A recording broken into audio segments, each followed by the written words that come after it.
So, hello and welcome to the 2025 ARWS season. We have new drivers and new teams on the grid, and one of both is on pole today. It is Yael de Bock for Team Cascadia, replacing the Toto Wolff and Gunther Steiner run March 16 outfit, which has, I believe, withdrawn due to a falling out between the pair of them. I'm not sure, we haven't got the full details on that story yet, but suffice to say, their position has been filled and has immediately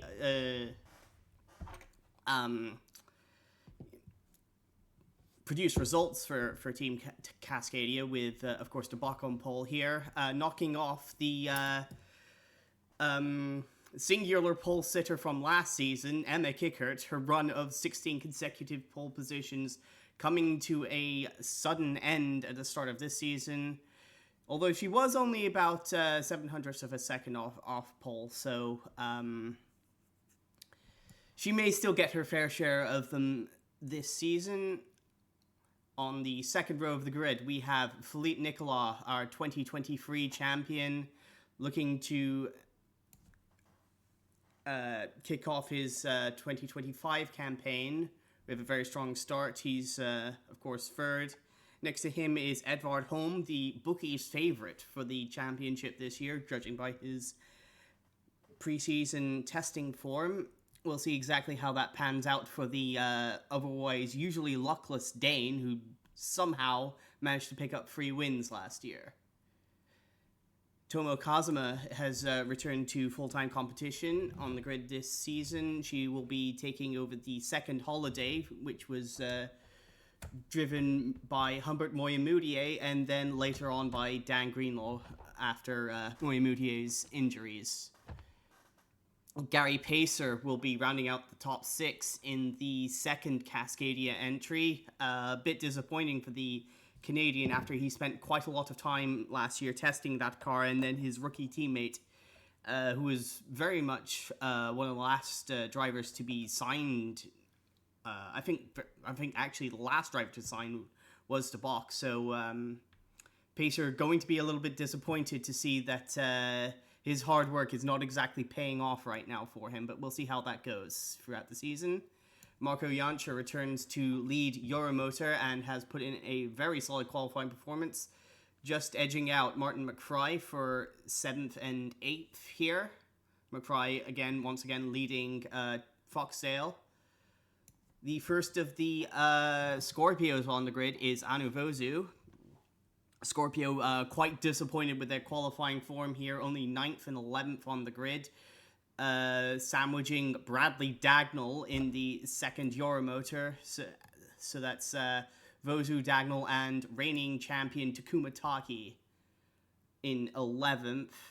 Again, he's going to be quite disappointed with that qualifying effort, but we'll see if he can make it up for the race. He was particularly good at that last season, but this is Monaco after all. It will be difficult to overtake, as you might imagine.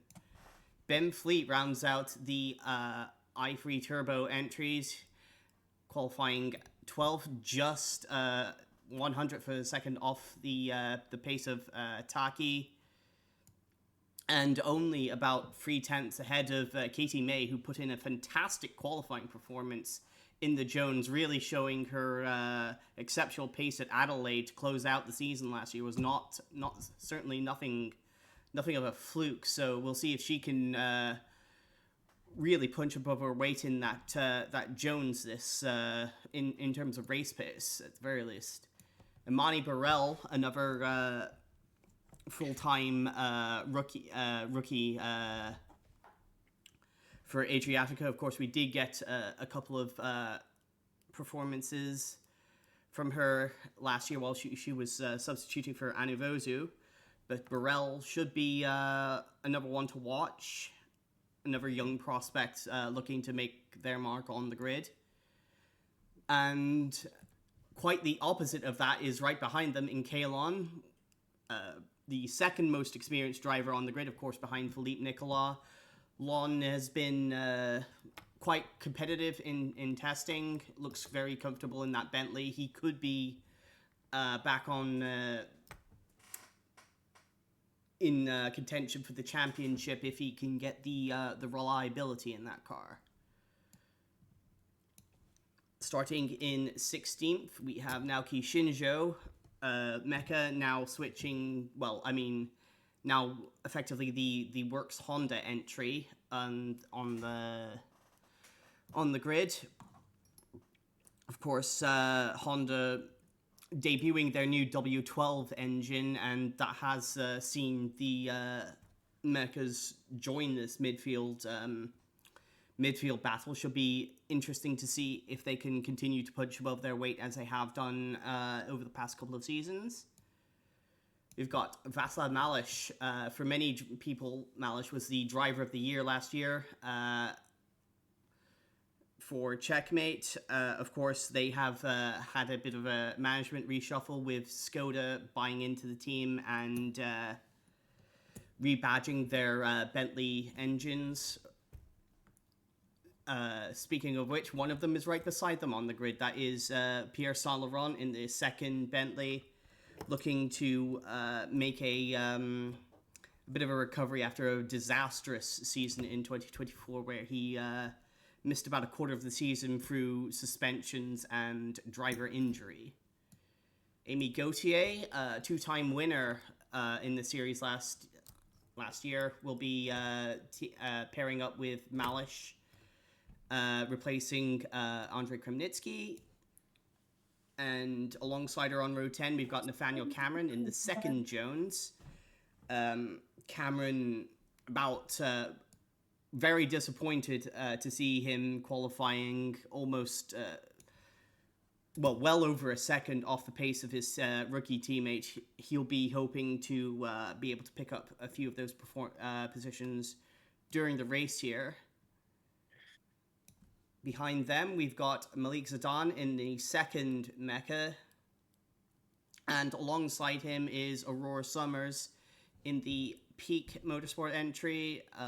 Peak really having a bit of a disastrous season as the more it went on, so they're hoping to be able to turn the page on that. Alberto Cara and Fu Wen are making up row 12 here for the Factory Yongwang team. Wen has, Fu has, I should say, has been showing some increased pace throughout the preseason and indeed in the practice qualifying sessions here, so he may be giving a bit more of a challenge to his teammate, but hopefully not the crashing into him sort, which he did a few too many times last year. And on the back row of the grid, it's a very disappointing qualifying effort for Akira Yamamura, who was 6th in the championship last year, but the not really getting on with the Honda, newly Honda-powered Adriatica this in qualifying, and will be sharing that back row of the grid with rookie Riley Griffith. And with that, the start of the race is just moments away.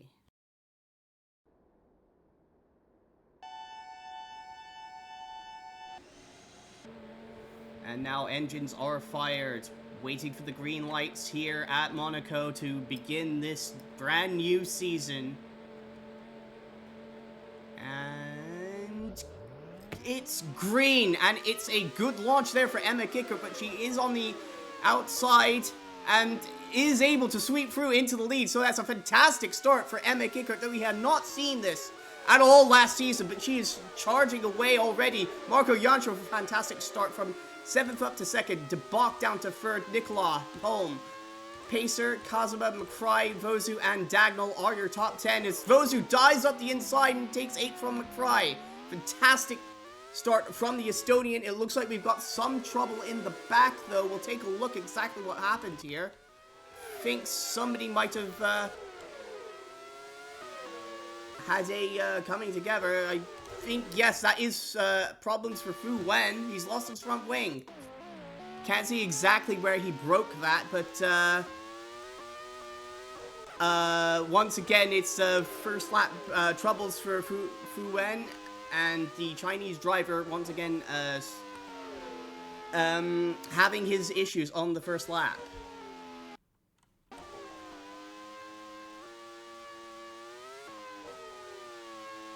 As they head through the tunnel now, Kickert really starting to pull away here. Already on this first lap, Yancher looking like he might come under threat from De Bock, who seemed to be caught a little bit off guard on that start, but still is in a solid position in third, or even if it's probably not the lead that he would have preferred to have had. Nicolas just watching and waiting here, as is Edvard Holm.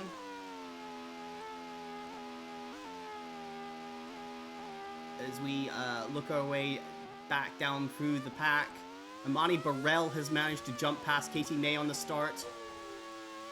Kaelon in 15th, then it's Shinjo Saint-Laurent up to 17th. Good start for him, as it was for Nathaniel Cameron. The checkmates, not so much of a good start, down in 19th and 20th. Zidane down in 21st, and Yamamura still trying to fight their way through all of these, all of the hybrid flat four powered cars.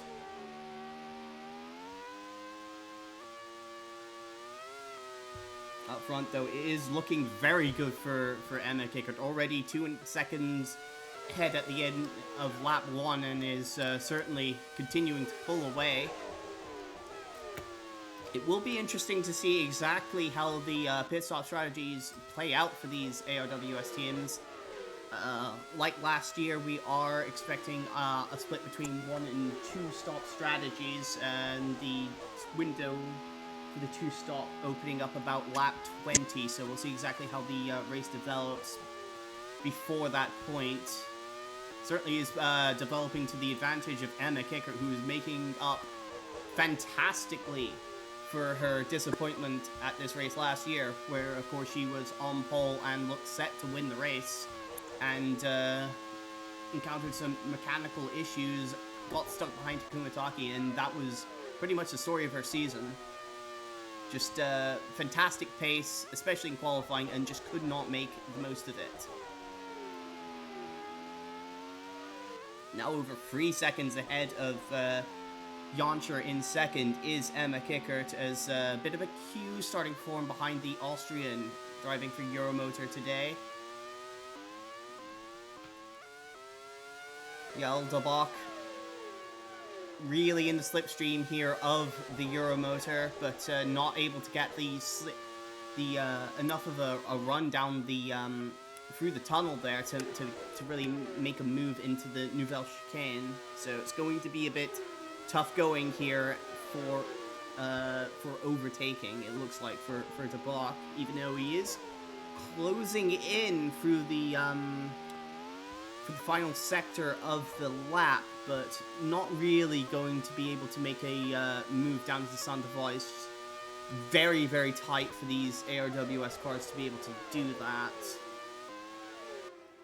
And it's really not enough of a long enough of a straight to really get a good run at them.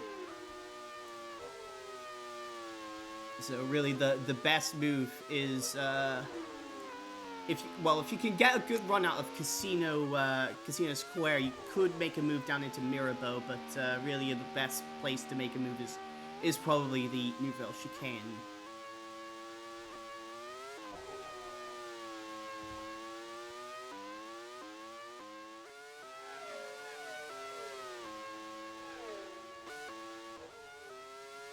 Ooh, and that looks like there's something's happened there for Gary Pacer. Oh.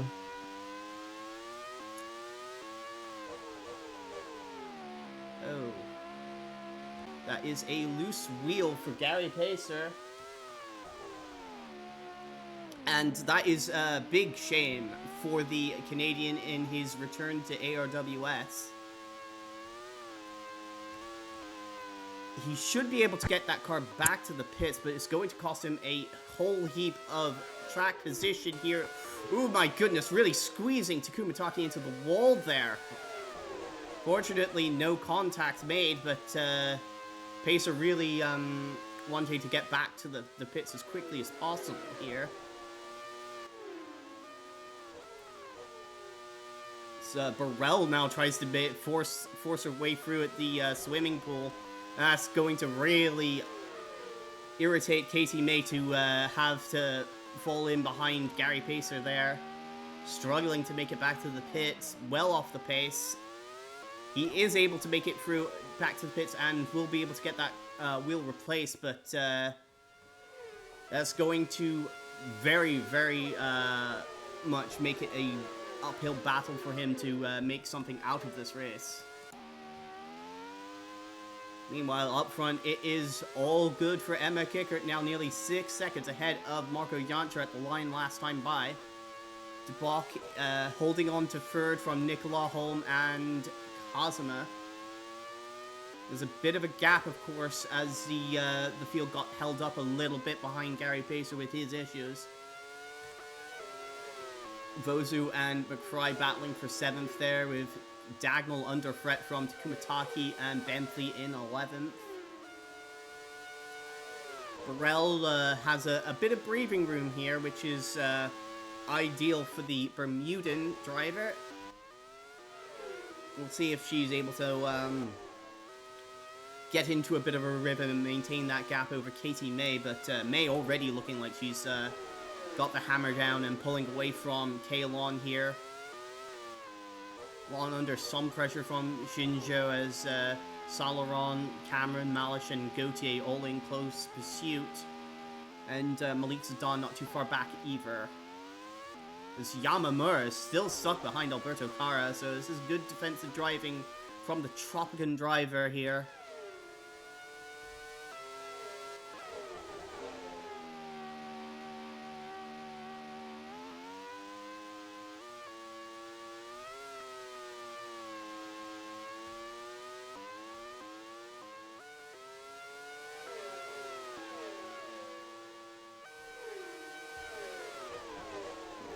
Yeah, it really doesn't look like you could get enough of a run on that Euromotor to really attack them into the Nouvelle Chicane here. Like last year, they've gone with a very low downforce, aggressive setup, and it is certainly helping Jantra at the moment hold on to that second position, but it will be interesting to see if he can maintain that through the pit stop cycle.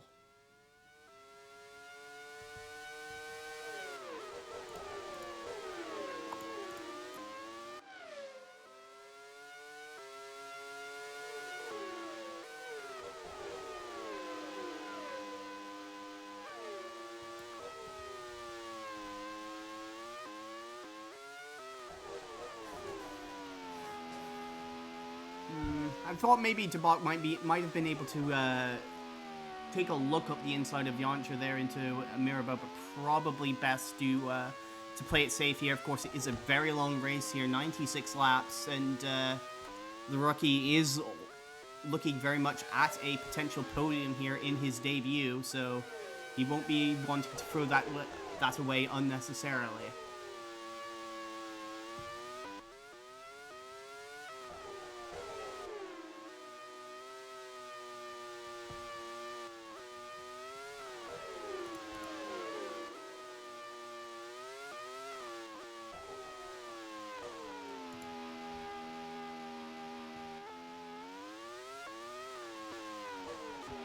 Oh my goodness, and that is an issue for Martin McFry, and we've already got our first retirement of the race. This is not ideal for Foxdale, as they almost captured the Constructors' Championship last year with the very reliable Mugen Hondas, but suspension failure, so nothing to do with the engine, but either way, that's the first retirement Martin McFry's suffered since the 2023 season, and Burrell there did not seem to be aware that there was an entire track to the left there. Not entirely sure what she was thinking. Yeah, McFry was parked quite clearly off to the side there, but yeah. In any case, it has cost her advantage over Katie May, slowing unnecessarily like that. The field now passes by the stricken Foxdale. Pacer has caught back up to the back of the pack with trying to fight his way past the peaks here. Griffith actually, I didn't notice this. Griffith is actually running ahead of her teammate here, so after being particularly unimpressive through preseason testing, Griffith showing that she isn't, she definitely has the ability to hang around, at least at the ARWS level. We'll see if that continues to be the case as the season progresses.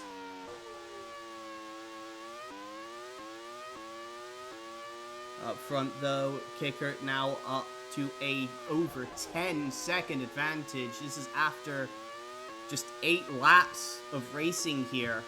So Kickert really on a charge here. She could be on a lower fuel load, though, than Marco Janša, which would explain the disparity in pace. It's Bock all over the back of Janša, not willing to throw it up the inside, though. Just willing to bide his time, perhaps, and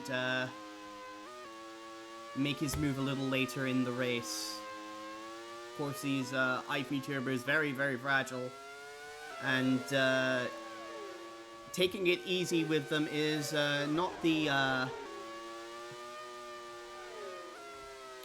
most unwise course of action, shall we say.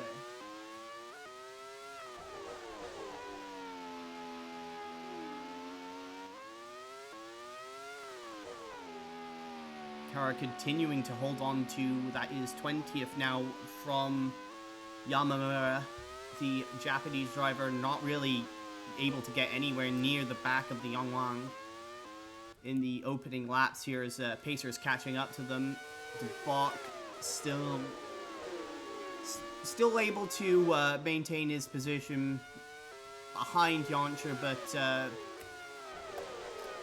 fending off the likes of Nicolas and Holm behind them. Looks like this group is starting to drop Toma Kazuma in the second holiday a little bit, but not too much. She is still very much in touch with the group they're fighting for second and third. I think that's an issue for Kalon. Oh no, a transmission failure for Kalon. Oh, he had very high hopes coming into the season here, but already those have been... he's being put behind the 8 ball in terms of the championship, at least, and will be only our second retirement in the race.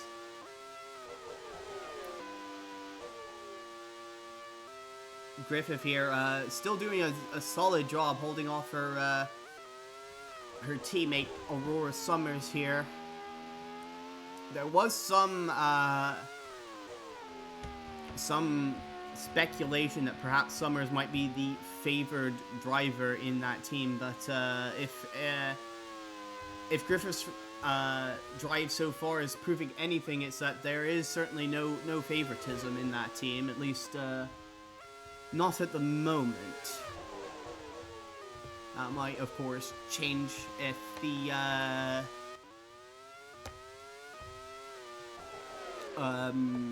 performance situation for Peak changes. Of course, they are still probably the weakest team on the grid in terms of pure performance, especially considering their engine provider Yangwang focusing more on reliability than pure performance. But this is a good little run for Griffith in her ARWS debut so far.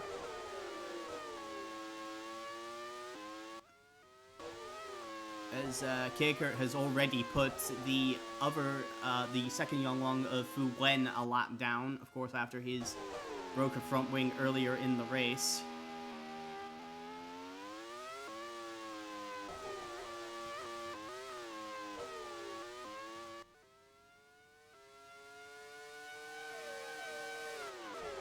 That is Kickert still pulling away at a massive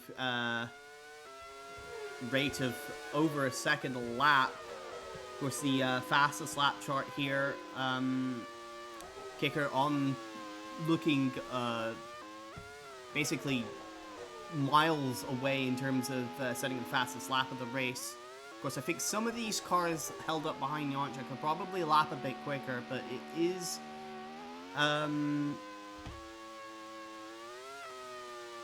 going to be a little bit more difficult for them to really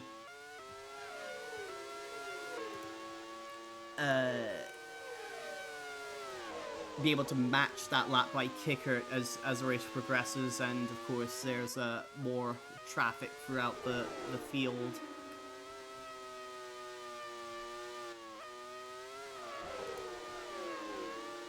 Looking back through the standings here, Pacer has recovered up to 18th and is looking to close in on the little group of cars battling for 15th on back. That's Cameron, Malish, and Gautier.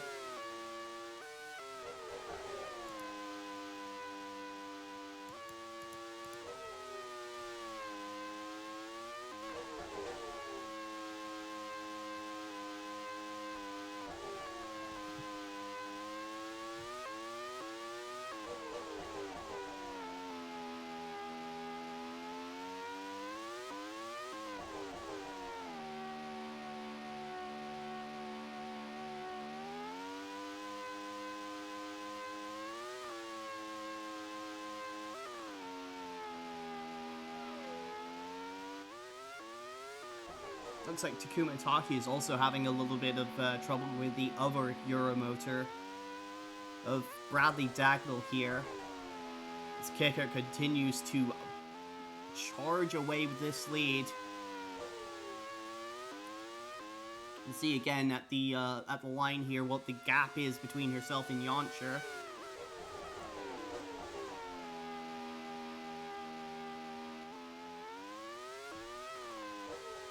I have to imagine that that Euromotor has to be carrying quite a lot of fuel on it, so it's particularly impressive that Janša was able to make that lightning getaway from 7th up to 2nd by Sandoval on lap 1. And he has been holding on to that position so far, really not allowing De Bock to have much of a look at retaking the track position. And it's certainly playing to the benefit of Emma Kickert, who's now well over 15 seconds ahead of this little pack here. There is Kickert, absolutely focused on the job that she has to do. And that is an engine failure for Malik Zidane. That is a big shame for the Honda factory efforts here to, in their first race, having one of their engines go up in flames. Very disappointing for Zidane at least, but Shinjo is still running in 13th. So, and of course Burrell with the Adriatica power, with the Honda-powered Adriatica in 11th, as Gary Pacer continues to fight his way back through the pack. That is passing Nathaniel Cameron for 15th position there. So Pacer looking to really recover from that loose wheel earlier in the race. As Anu Vozu pretty much running, well, not entirely by herself. You can see there Dagnall and Taki only about a couple seconds off the back of her, but not really posing any imminent danger to the Estonian, who is really looking to use this opportunity at Scorpio to prove that she does very much belong at the front of the pack here. Of course, Scorpio really not particularly impressed. I was speaking with their team boss, Kane Redgrave, before the race here, and he was very adamant that this was not the pace that they had was not acceptable, and they were going to be looking to redouble their efforts to have a better outing next time in Jarama. Pacer now taking 14th from Pierre Saint-Laurent, as we've got the Yoncher train really trying to find a way around Fu Wen here. Fu really getting in the way of this group here. Just sort of taking up the racing line and not really knowing where he wants to go. And Tomo Kazuma, I think, gave him a little bit of a nudge there. Told him to get on and get out of the way. Has certainly aided Kazuma catching back up to this group, but I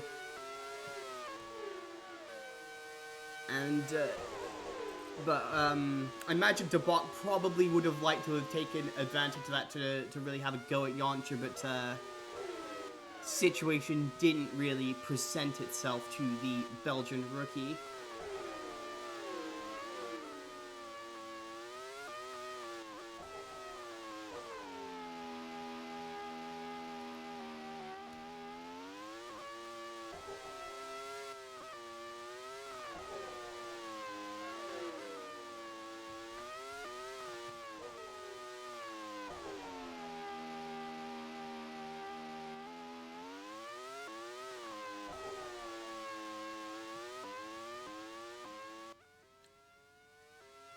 Closing in now on the first set of pit stops, and at this rate, Kickert is going to be...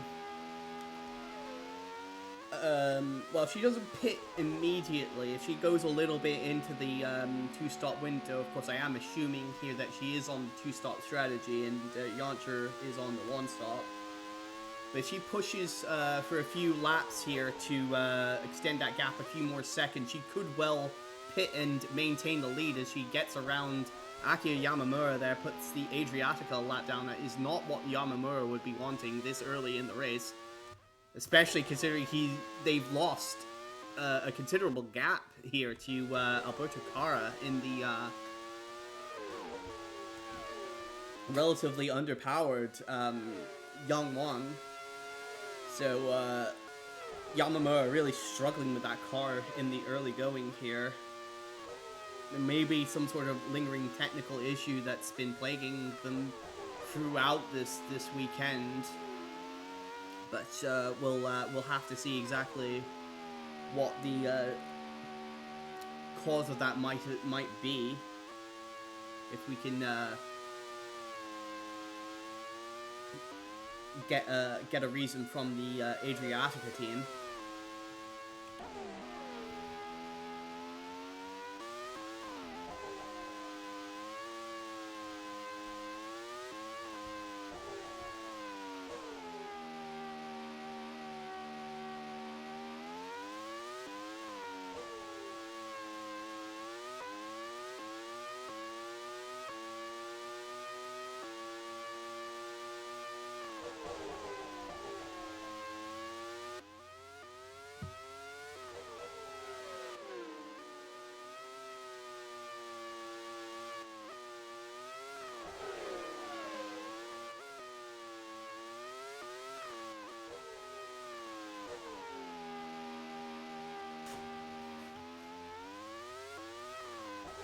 The Yoncher group now seems to be closing up on the Peak Motorsport cars, so this could be an opportunity for one of them to make a move. As Pacer himself makes a move there on Shinsho for 13th, wasting absolutely no time there in trying to recover his way back to the field. He's about, let's see here, about 14 or 15 seconds off the back of Ben Fleet, as Anu Vozu's slowing. It's a transmission failure for the Scorpio, and now Anu Vozu, after having an all-right, I suppose, start to the races, once again retiring with mechanical issues. This is something she suffered entirely too much of at Adriatica, and her tenure at Scorpio off to a similar start, unfortunately, for her. As the Yoncher is now caught up to the peaks here, trying to make a move through the swimming pool. Really forces Summers to get out of the way. That is excellent opportunistic move there by Yoncher to put the peak between himself and De Bock. De Bock really having to lose quite a bit of time there to Yoncher getting around Summers. And this should allow Yoncher to really make a much more decisive and clean move against Griffith. Probably looking to make a move down here into Mirabeau, and indeed makes it easy as he would like, and can now continue running without any fear of the lap traffic here disrupting his track position. Although at this stage he's now 22.5 seconds behind Kickert, so Kickert very much looking at, De Bock very wide there through the tunnel, but able to keep it out of the wall there. But Kickert definitely looking like she's on pace to potentially build an entire pit stop over Yoncher in second place. As the pit stop window has opened for the two-stop strategy.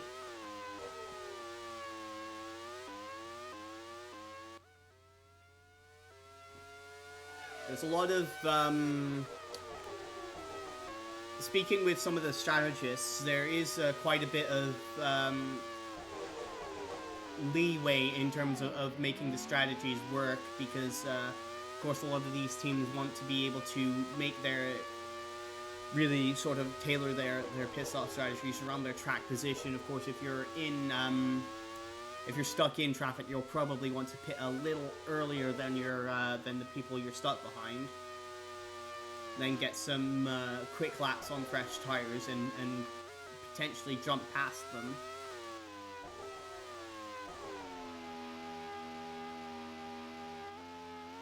Of course, Emma Kickert hoping to make her pit stop and then come out ahead of Yoncher and then very quickly pull away and continue to build her margin out in front.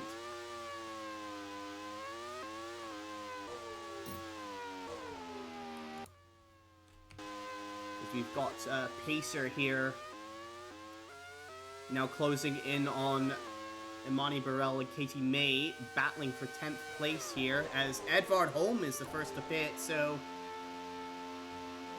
Simpson have pulled the trigger very early on Edvard Holm to bring in the Dane and get him out of that mess of traffic. So Holm very much on the two-stop strategy here, looking at a bit of a longer middle stint here to, of course, make up the earlier pit stop. Comes back out onto the track in quite clear air here. Got a good gap to really push hard, warm up his tires, and before he then catches back up to Ben Fleet in 8th position. Meanwhile, Kickert is still staying out for now, starting at lap 23 here. I think definitely at this point she would have the margin to be able to pit and maintain the lead over Yoncher.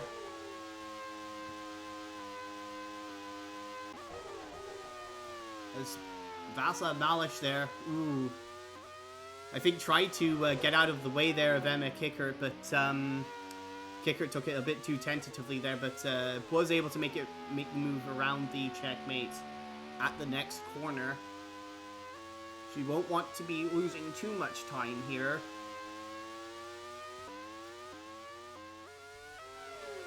Maintaining that gap around 25 seconds over Yoncher and De Bock in second and third.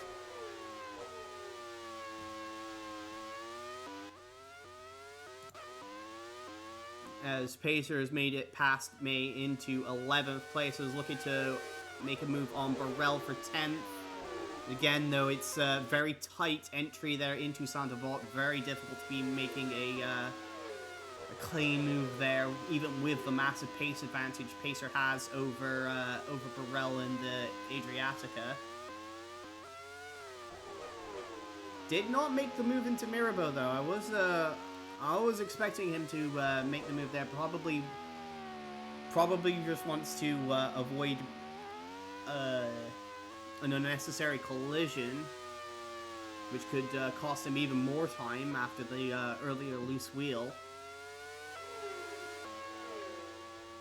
And this time, Pacer's able to make the move right around the outside, exiting the tunnel, and will take over 10th place. Still about 6 seconds or so behind Edvard Holm, who's just pitted, but of course, Pacer's made one pit stop already.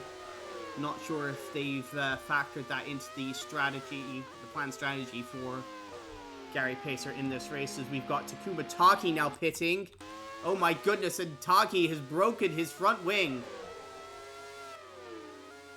Might have gotten a little too close there to the back of Bradley Dagnall, but that is not the way that the reigning world champion would have wanted to start off his title defense. It's certainly turning into very much of a headache of a race for Scorpio. Their very first race in ARWS. Of course, they've replaced the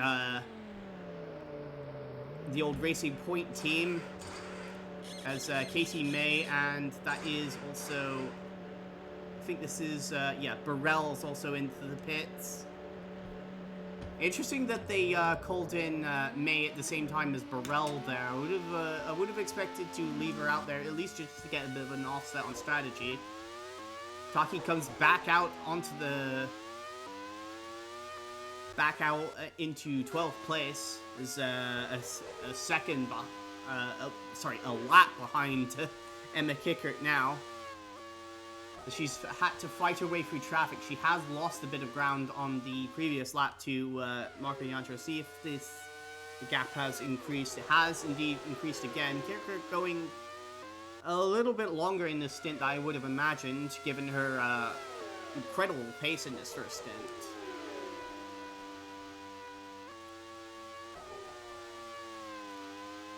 Of course, there is a possibility that Jantra could be going well deep into the race past the halfway mark. I have heard some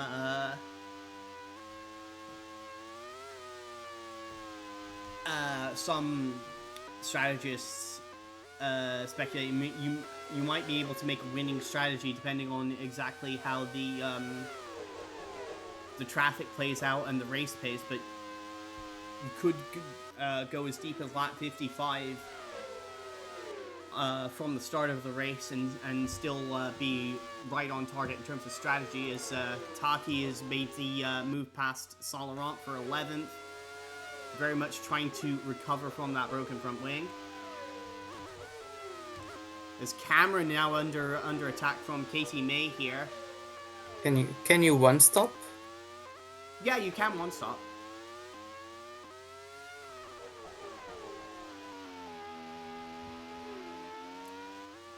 Yes, one or two stop strategy in this race. The two stop window's already opened up. I think the earliest we'd expect a one stopper to come in is about lap 29, as May's all over the back of her teammate. They're really looking to find a way past.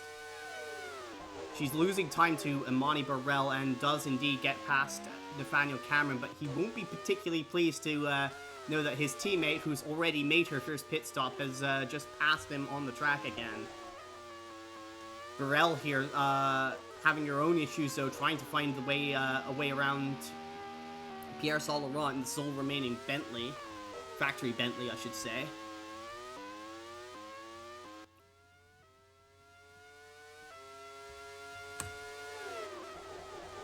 Burrell not close enough to really make a move into Saint-Vaud, but as I've mentioned a couple times, it's very, very difficult to make a move here, and this is really playing into Katie May's hands. This is giving the Irish woman a good chance to catch back up and resume her battle with Burrell. Jantra continuing to hold on to second here is, oh my goodness, that looks like problems for Riley Griffith.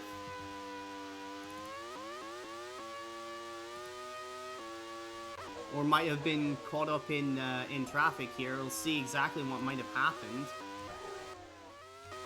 Oh no, I think Oh no, I think she just got a bit caught out by Edvard Holm there. Griffith pulled off the racing line to allow Holm to go that, but to maintain the to go by on the racing line, but Holm instead diving to the inside. Fortunately, no collision between the two there. This has allowed Fu Wen to catch up to the peak drivers, even though he did have a broken front wing on the first lap. So again, Peak really not really struggling with their pace, and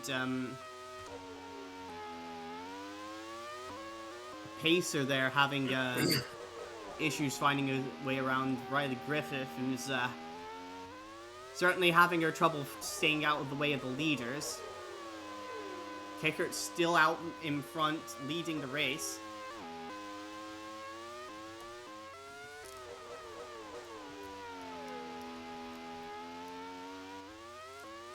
Now with a 27-second lead.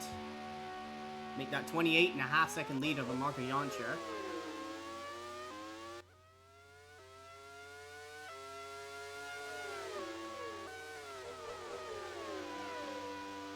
This race is playing perfectly into Kickert's hands. Jancher, meanwhile, I think is perfectly content to maintain position here. He doesn't want to get drawn into a pace battles. I think that's... Oh, Katie May has made a move around Amani Burrell. We didn't pick that up.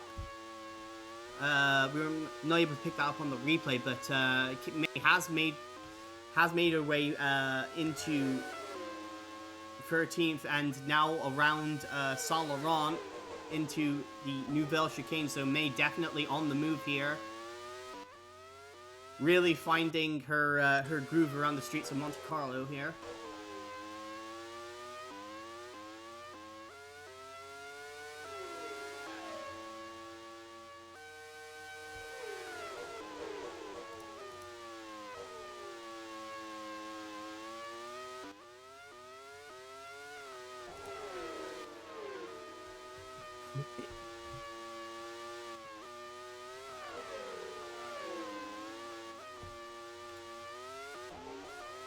It does seem that Tomo Kazuma has lost the back of this trio, now battling for second. I think she's had her issues with getting around some of the lap traffic, as Alberto Cara still has a decent gap over Akira Yamamura's.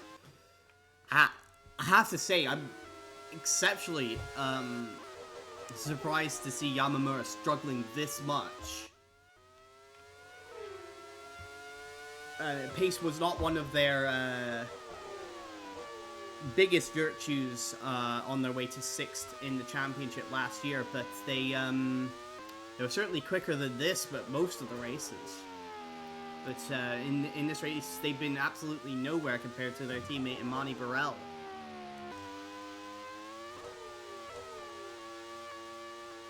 Edvard Holm now seems to be stuck behind Ben Fleet as we've got the race leader into the pits. Emma Kickert making her first pit stop of the race.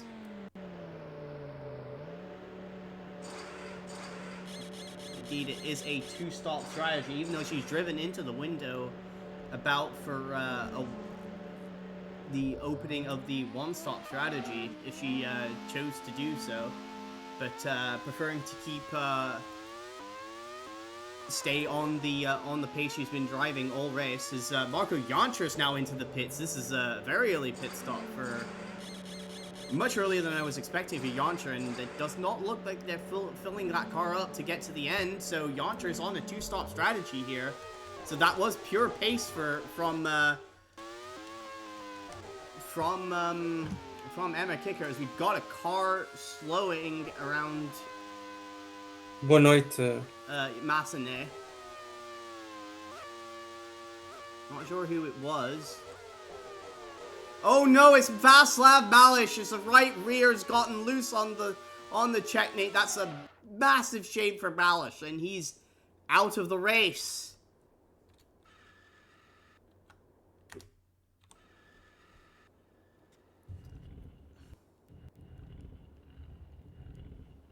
His outside title contender last year was Malish, but and a big part of that was his ability to finish races, but not able to do so today. So like Kalon, he'll be starting, and well, the others who've retired, like Vozu and McCry, he'll be starting well behind where he'd prefer to be. As Kickert now puts the other checkmate of Gautier a lap down.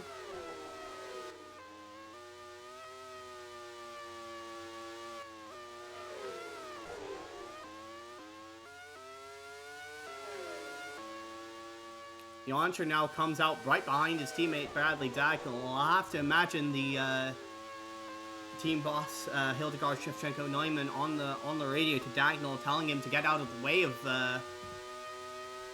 Yoncher here. Doesn't seem intent on doing so though.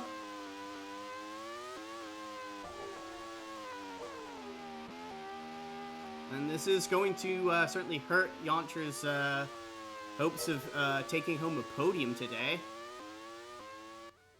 Of course, when he came into the pits, he did have De Bock and Nicolas right on his tail, and Cosima not too far behind either.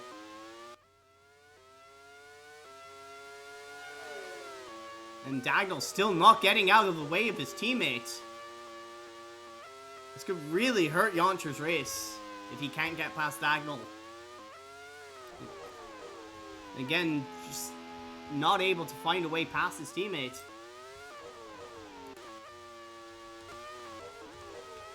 As Kickert now lapping away past Imani Burrell. Bock's opened up a little bit of a gap over Phillippe Nicolas. And then we've got Dagnall and Yoncher battling apparently for 5th place.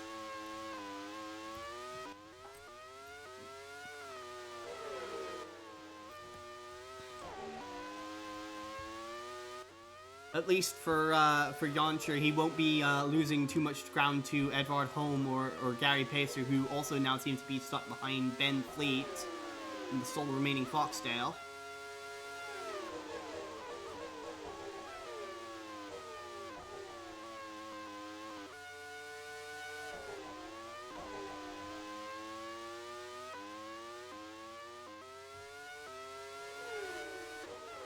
Hold on.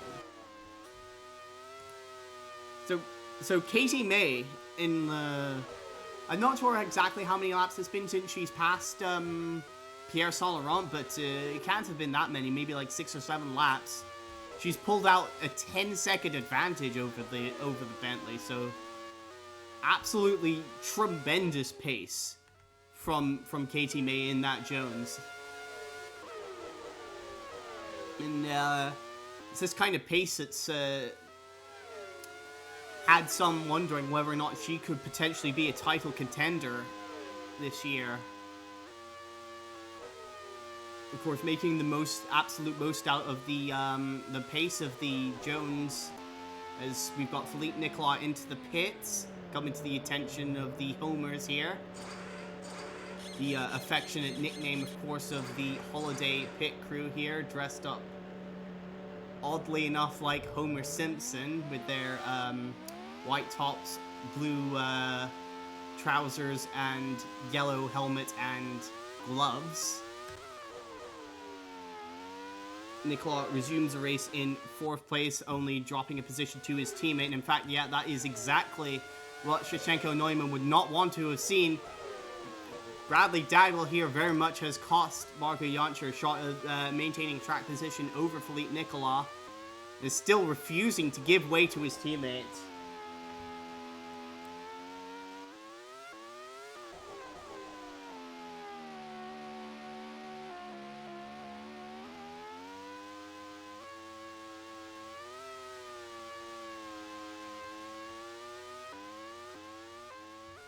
There has been some rumors in the paddock that Dagnall may not, despite winning twice last season, is not exactly safe in that car, as we've got Cameron and Amy Gauthier into the pits now. As is Tomo Kazuma in the second holiday.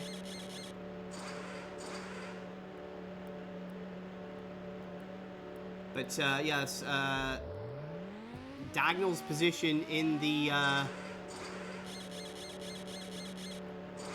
second Euromotor not considered particularly safe, as I think that's a very long wait on the fuel there for Tomo Kazuma. She may be attempting a one-stop strategy here.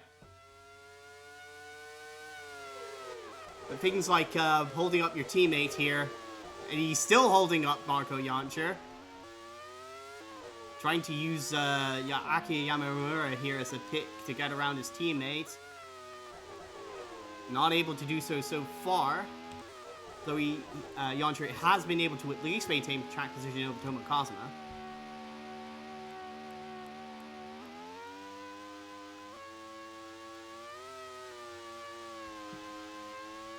But yeah, this is not particularly great for Bradley Dagnall's career prospects of remaining in Euromotors. We've got Yael de Bock into the pits, Riley Griffith leaving the pits.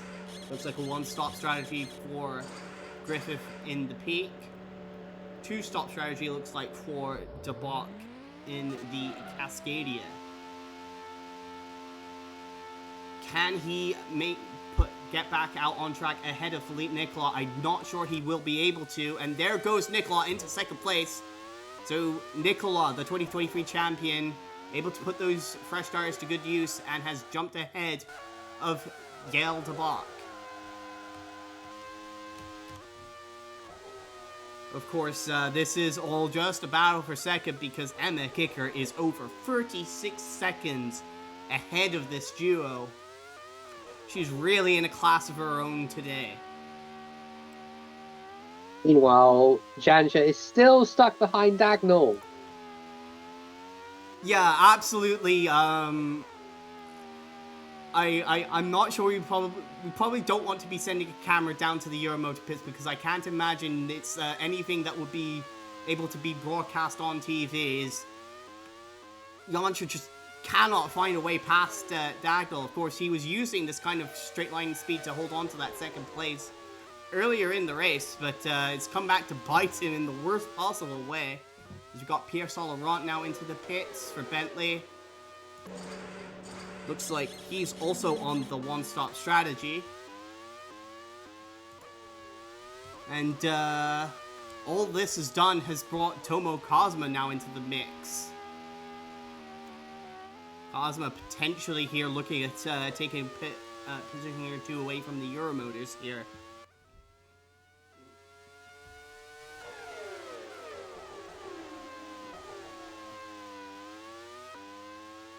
And Jantscher here, I think, will be particularly upset that Alberto Cara there is giving him more respect than his own teammate is. As we've got Holm and Pacer now battling for 8th, it looks like.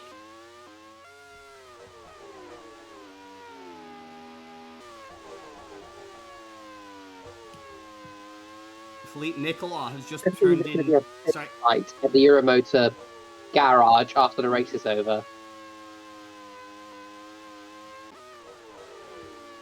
Ooh, goodness. Griffith there. Really caught out by Nicolas attempting to lap her for the swimming pool. Needed to make the move there because right behind him is Yael de Bock. Yael, of course, the younger brother of the 2017 champion Tommy de Bock. Some fear, I think, he could be a future champion in his own right. Of course, he's certainly done nothing to dissuade those sorts of speculations, getting on pole in his debut here for Team Cascadia and looking to put the pressure on Phillippe Nicolas, himself a former champion, for second place here.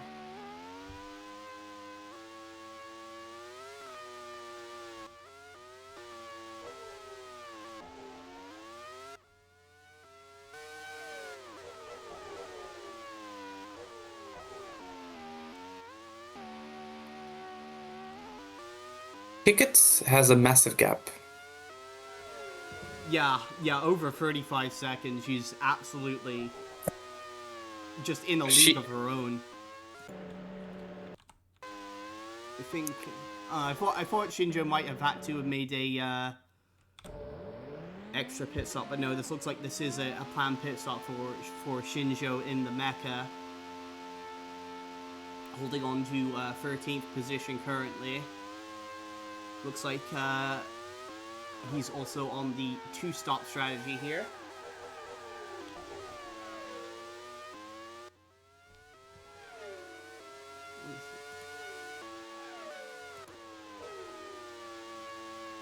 Yeah, Nikolai, even though... Oh my goodness! Oh yeah, that's Dagnall coming into the pit, so...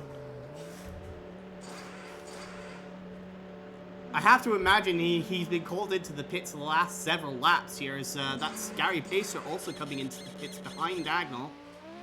So Dagnall resumes the race on the 2-stop strategy. And Pacer effectively on the free stopper here because they did not fill that car all the way up. Of course, he did have to pit earlier for a loose wheel, so... Definitely a sort of damage limitation day for Pacers. He comes back out. Oh my goodness! Right into the path of Katie May. He probably didn't need to make the move that viciously. That was aggressive. Definitely. This is the replay system. Oh my goodness! There was actual contacts. Yeah, contact wheel to wheel there, but no harm, penalty no foul, points. I suppose. That's a penalty point in a license. Man is getting lynched by the end of the race. He's getting lynched. Sorry, who is? Who do you think it's going to be? Bradley Dagnall at this rate? Our boy.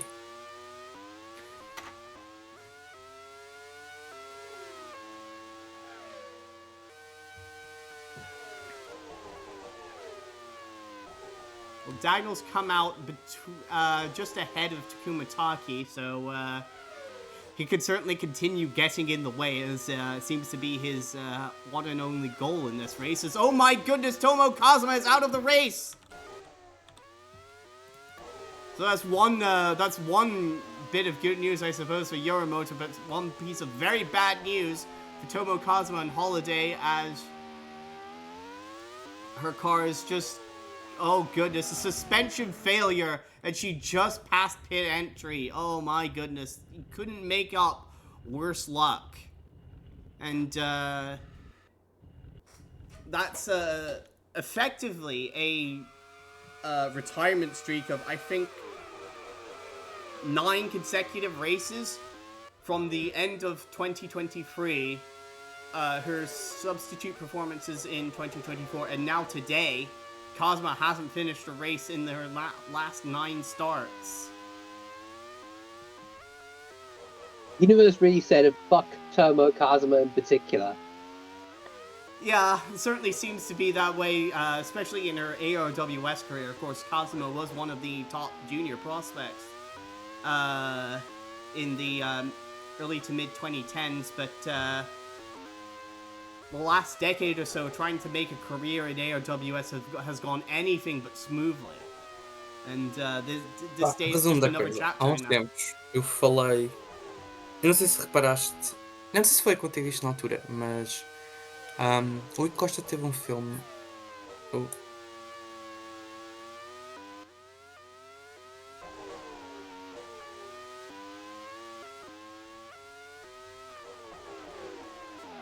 Oh, and Ben Fleet's now out of the race. So they're dropping thick and fast here. Loose wheel for the Foxtail, so it's a double DNF for Foxtail in their return to Koenigsegg Power. Not exactly going to plan for the Mans here. And that will release Holm into 5th place. Bradley Dagnall up to 6th position now. Taki to 7th, and Pacer in 8th. Katie May and Imani Burrell now will make up the rest of the top 10.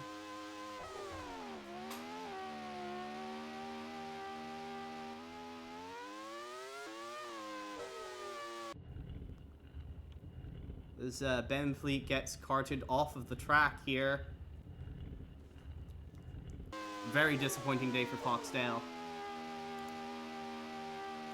Will leave us with 19 cars still running here, just short of the half-distance mark.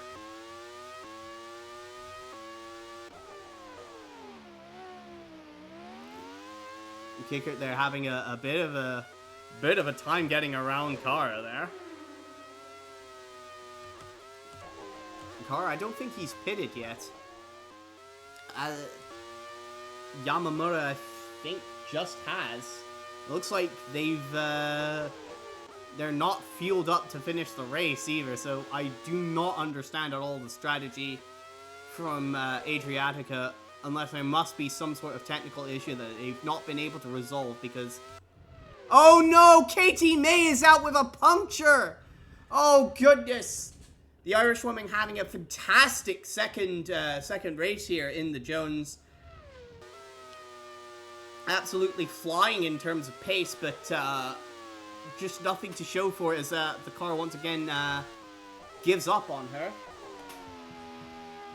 But definitely has shown that she has the ability to fight with the best of them as De Bock continues to try and put pressure on Nicolas, trying to keep up with the former champion through the traffic here. The gap between them currently about a little under 2 seconds. And you could really see the amount of damage Bradley Dagnall has done to Marco Joncher's race. Only just now coming across the line, and he is about 22 seconds off of Nicolas and De Bock. He could have been right in that battle if not for his teammate holding him up.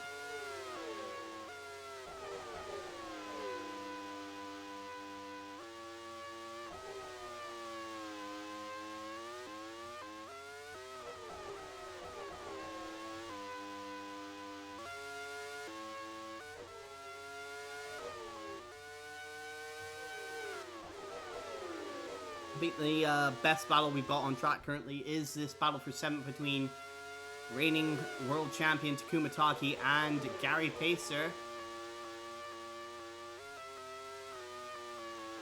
Both of them driving for new teams on the grid this season, of course, Scorpio and Team Cascadia.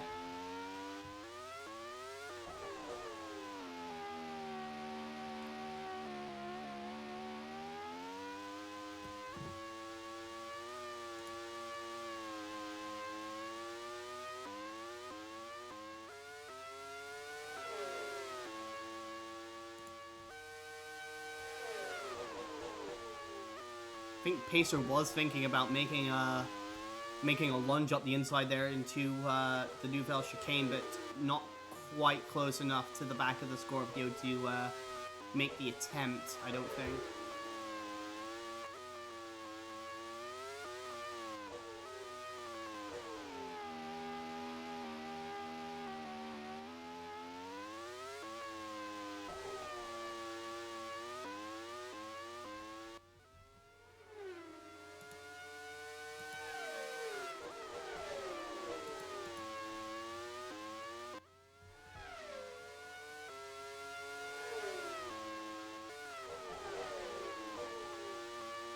Looks like Yael de Bock has caught back up to Nicolas here in the battle for 2nd.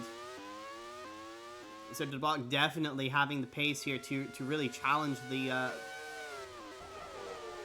holiday as Burrell's now having to come into the pits with a broken rear wing.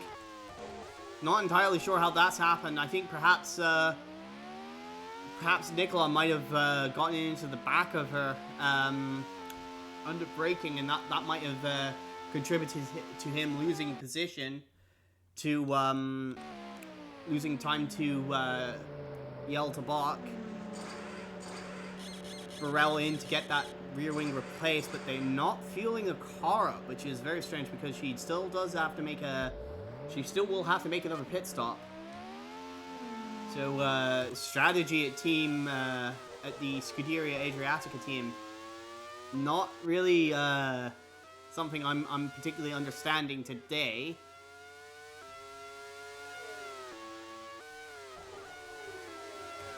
Burrell comes back out in 11th, losing position to Shinjo and Cameron, just ahead of Solaron and Gautier.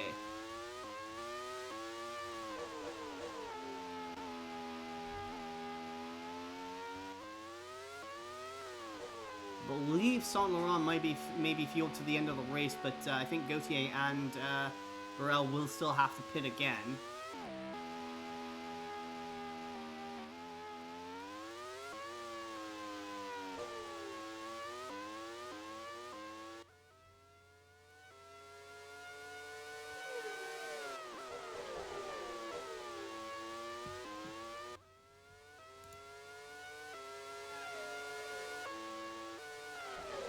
As things stands for the fastest lap charts, I think it is currently Kickert from De Bock and Nicolas, the three fastest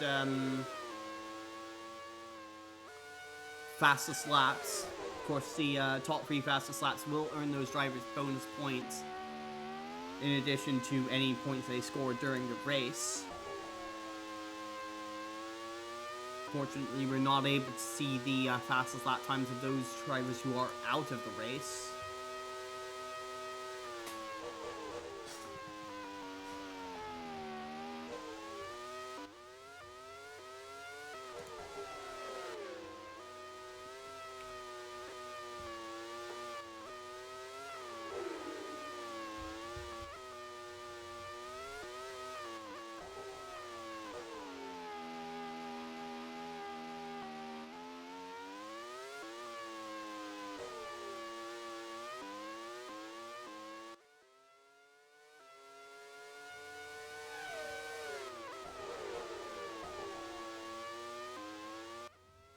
It'll be about another 10 laps or so before the window for the second of for the two stop. Sorry, words are difficult. It'll be about 10 laps or so until we start seeing the two stoppers make their second pit stop in the race, is what I'm trying to say. We've got Aurora Summers into the pits for her, I believe, one and only pit stop in the race.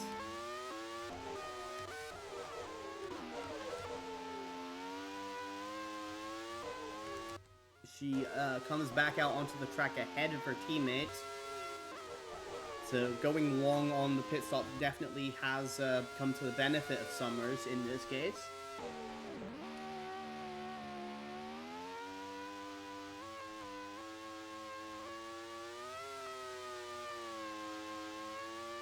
As we have Burrell looking like she wants to try and find a way past Marco Jantscher, which is probably not the type of thing that Jantscher would have been hoping to see in this race.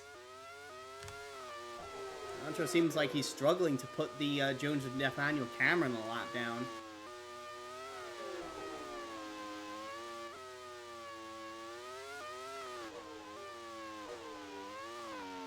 And finally, Cameron does seem to yield here.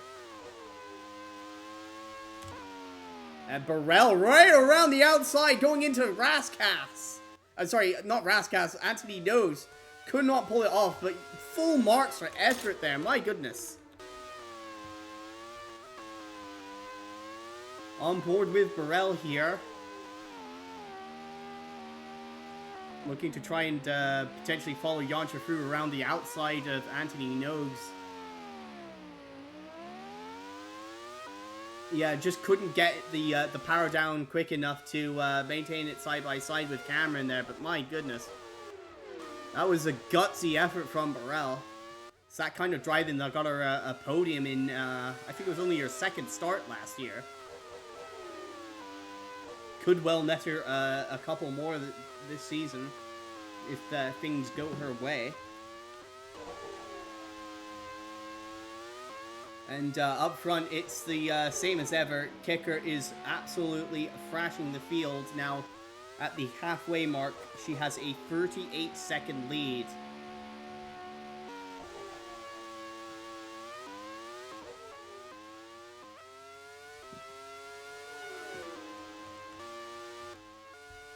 Burrell looking to find a way past Cameron here. Not able to get enough of an overspeed to attempt something into the Nouvelle Chicane.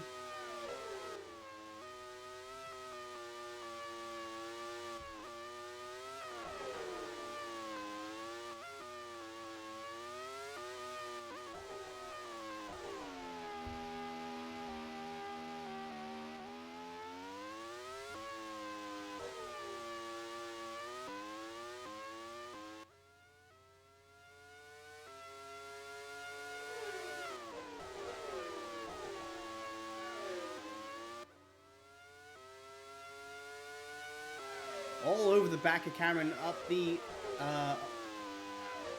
on the way up through Beau Rivage. Not really an overtaking move there, but can she get a good run out of Casino Square here? Not quite. And they are going to have to yield here for, Emma Kickert, who has put her teammate Edvard Holm a lap down.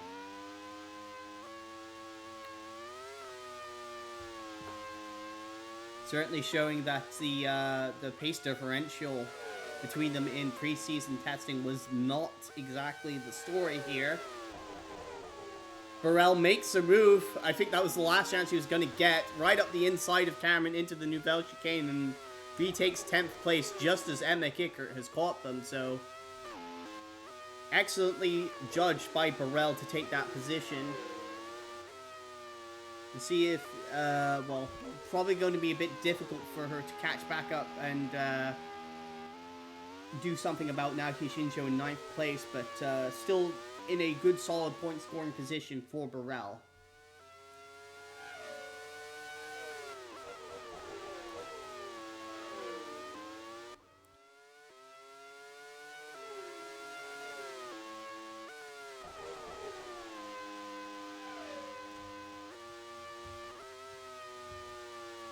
Nicolas still continuing to fend off not Thomas de Bock, Yael de Bock in this battle for second here.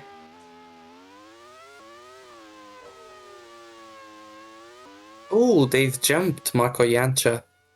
Or they haven't pitted. No, Jancher got absolutely stuck behind Dagnall and lost about 20 seconds and has just continued to fall behind them as the race has progressed, because he was holding them up before the first set of pit stops. I'm surprised that Jancher isn't on the one stop though, given his relative lack of pace, but Low end RGR for the man, maybe. I don't know, I think he just got an excellent start and just sort of tried to ride that all the way to a podium. It's not quite gone that, worked out that way for him. Ooh, big dive there by De Bock, trying to avoid getting stuck behind Alberto Cara there. Doing everything he can to keep the pressure on Phillippe Nicolas for second place. This has been a brilliant debut by Yael de Bock, really showing himself to be every bit the driver his brother was.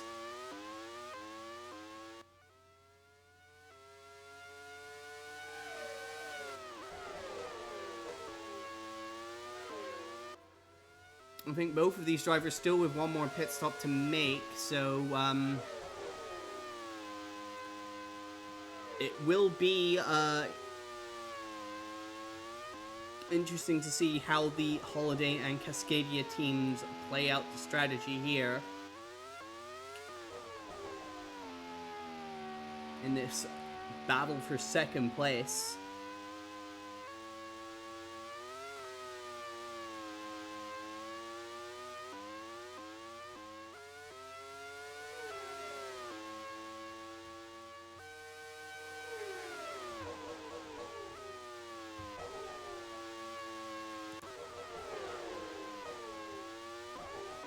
Bradley Dagnall is caught up to the back of Edvard Holm? Has he always been stuck behind Holm, or or is Holm, like, lost ground here somehow? I'm not entirely sure how this has happened. feel like it's very rare for Dagnall to actually be pressuring someone for a position.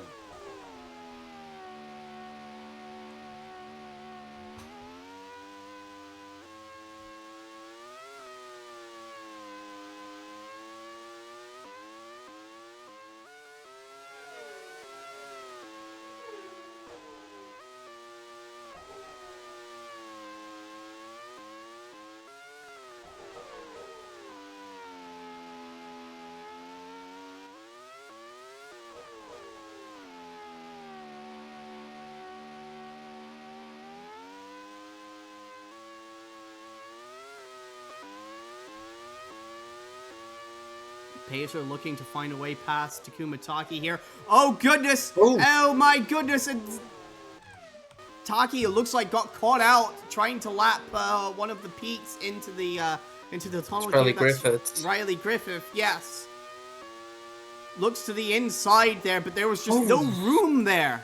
And takes off the rear wing of Riley Griffith and costs himself 7th place in the bargain. So really a bit of a disastrous race so far for the reigning world champion.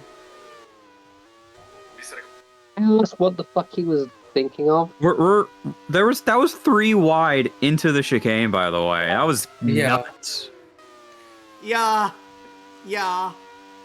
What possessed him to try and go down the inside at the tunnel when the car he was trying to overtake was on the inside? What was the game plan? I don't know. I really don't know, but in any case, it's really hurt Griffith's race, who's well, she was already last runner on the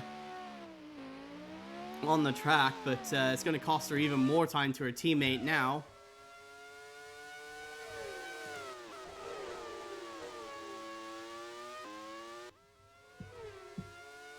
Alberto Cara's into the pits. This has been a very long opening stint by Cara in the Young Wang.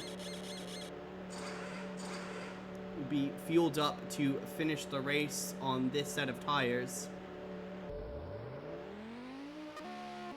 And should come out in a very safe 15th position, it would look like. Still ahead of teammate Fu Wen.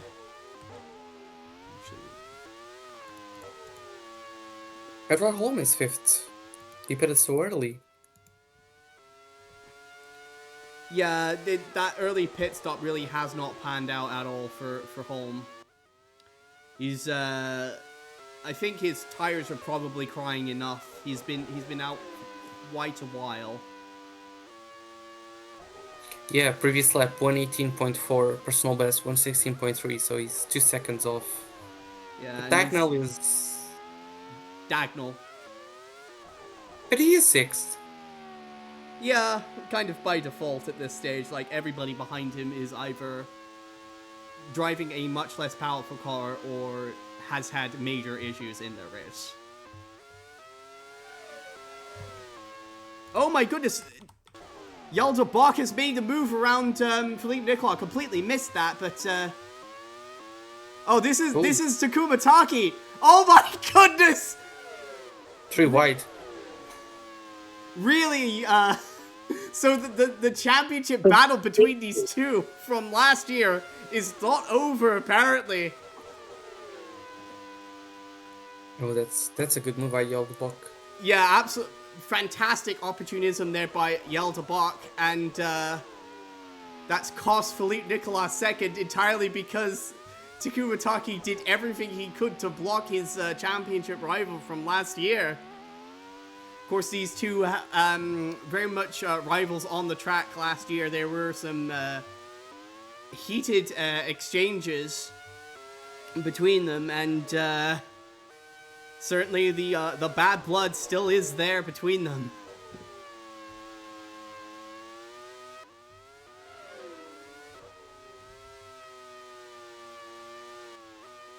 Yael de Bock now 40 seconds off the lead of Emma Kickert, who is still completely in a class of her own today, but it has been a, regardless of that, it's been a fantastic debut for de Bock. of course, qualifying on pole.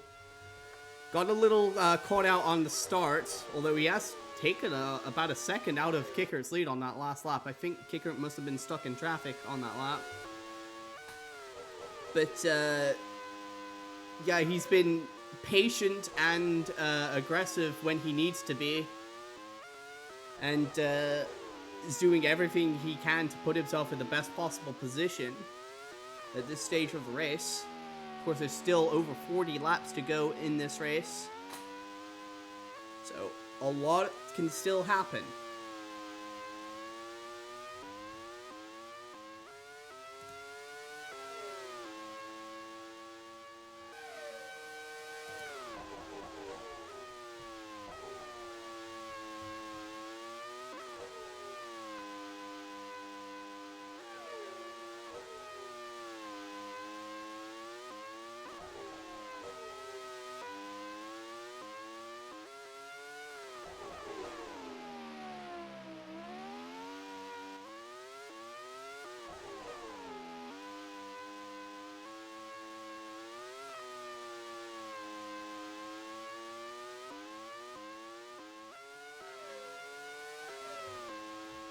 De Bock's taken another second out of Kickert's lead on that last lap.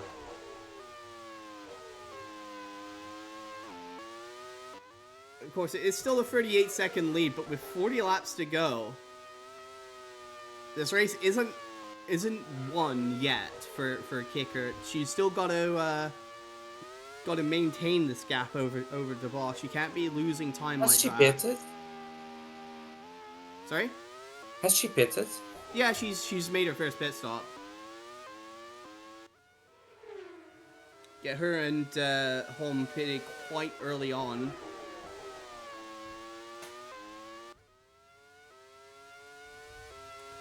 This Kickert now looking to lap Marco Jantscher. Was second for a very long period in this race, but after that first pit stop and getting stuck behind his teammate, it's all gone wrong. Although he's still holding on to fourth, so he's at least got that in his favor.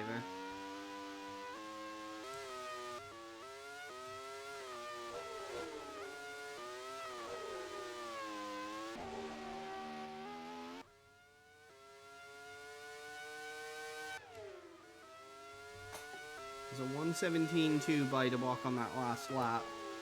1:17.8 from Kickert, so yeah, she's still... Although, to be fair, she is currently finding her way through a gaggle of lap traffic. Once she clears those last two lap cars, we'll be able to see a bit better her pace in clear air.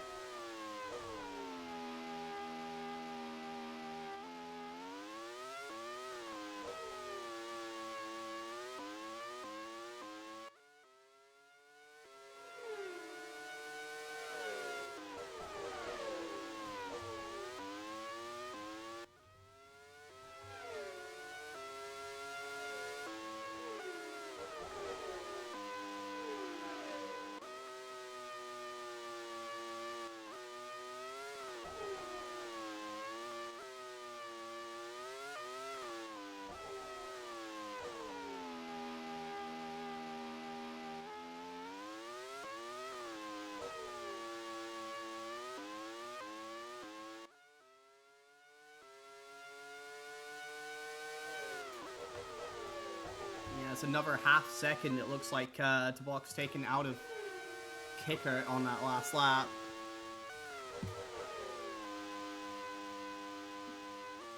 Not the type of gap that... oh goodness, and Daniels just crashed right into the back of Fu Wen in the tunnel. Just drove right into the back of Fu Wen, who's minding his own business.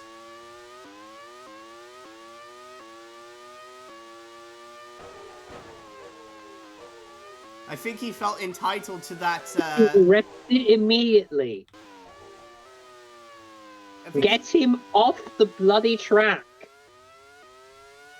I don't think there's a force in this world that can stop Bradley Dagnall from driving this car, much to the chagrin of Hildegard Shevchenko Neumann, the team boss at Euromotor. but he is still in a solid point-scoring position, I suppose. As Fu Wen recovers to the pits. Homeboy is getting jumped the moment the race is over. Like, Yeah, he is getting mauled. It's gonna be like Matt Kenseth jumping Brad Keselowski in NASCAR in 2014. Just jump him in the paddock after the race.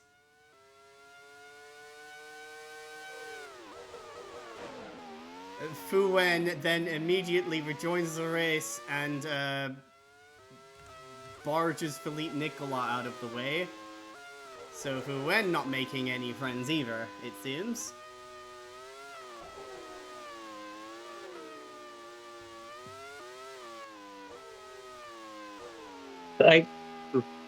Yeah, but I think Fu Wen will be forgotten about when half the grid is out the diagonal blood. yeah, that's fair. Going.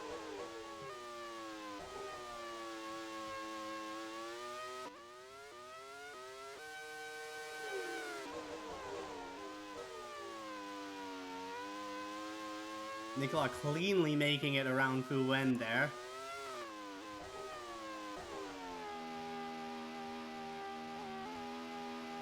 As De Bock now stuck into a bit of traffic here.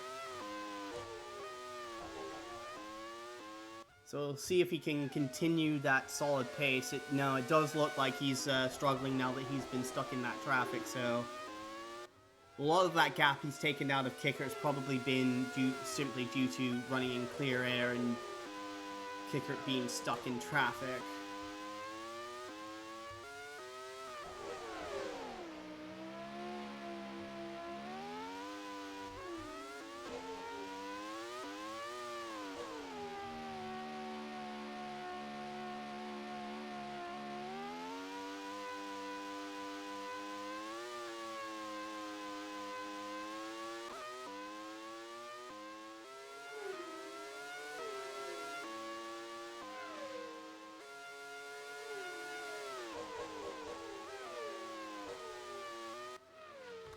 Oh no!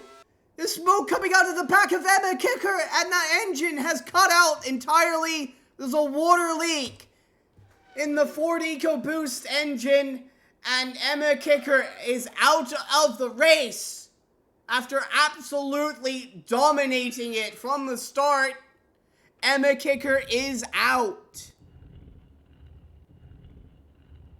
Absolute tragedy for her. That's cruel.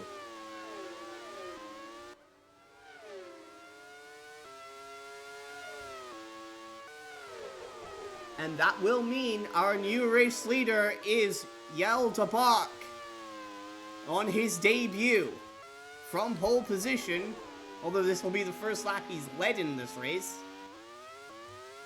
He'll inherit about an 8-second lead over Phillippe Nicolas, has really pulled away from the holiday in the lap since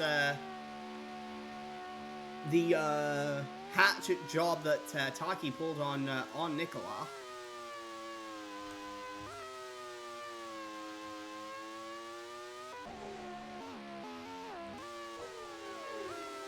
And this will mean that Marco Jančar will get back into a podium position at this stage in the race.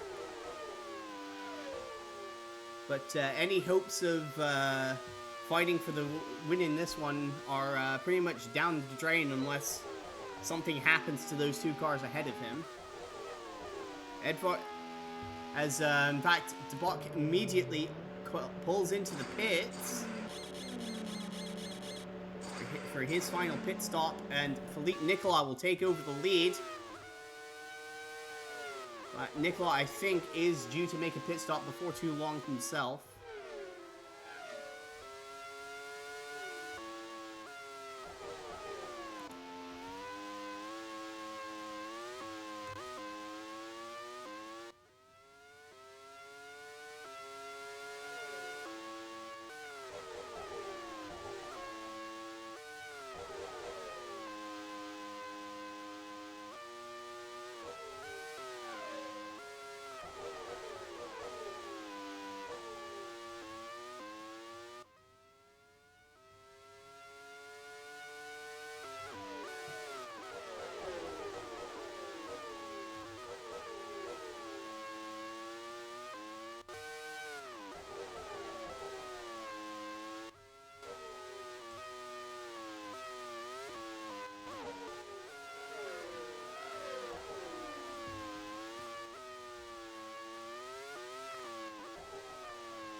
This is not what Phillippe Nicolas would be wanting to see at this stage in the race.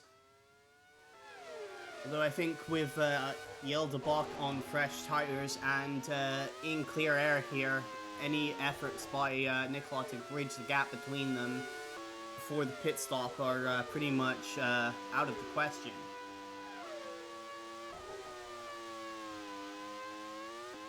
Indeed, that's only a 12-second margin he has on de Bock. So it's going to be very tough for Nicolas to find a way to pull himself back into contention for the race win here.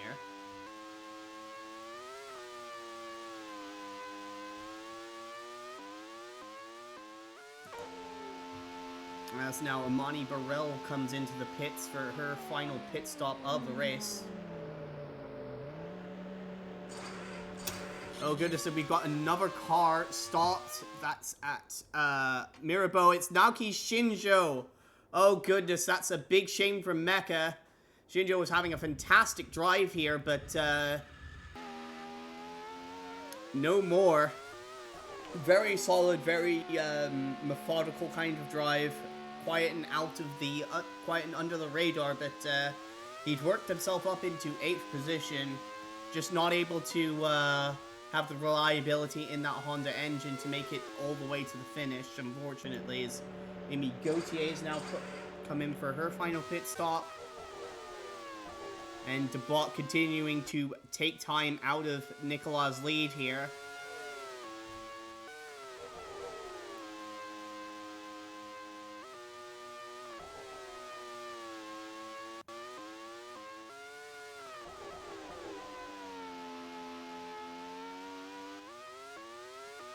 It was actually a personal best on his previous lap, 1:15.3. Looks just, I think the fastest lap is probably going to be out of the question here, but he's looking like he's got a good grip on the second fastest lap at the very least, which would earn him 10 bonus points. Fastest lap, of course, being 20 bonus points, and the third fastest lap, 2.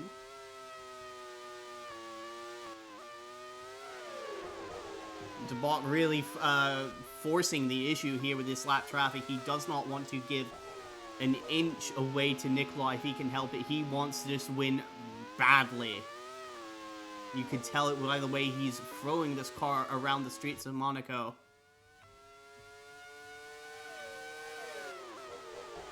Indeed, he took nearly 2 seconds out of Phillippe Nicolas on that previous lap, and Nicolas was not in traffic at all.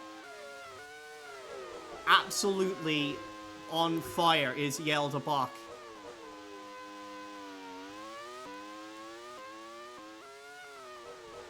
And hopefully not in the literal sense.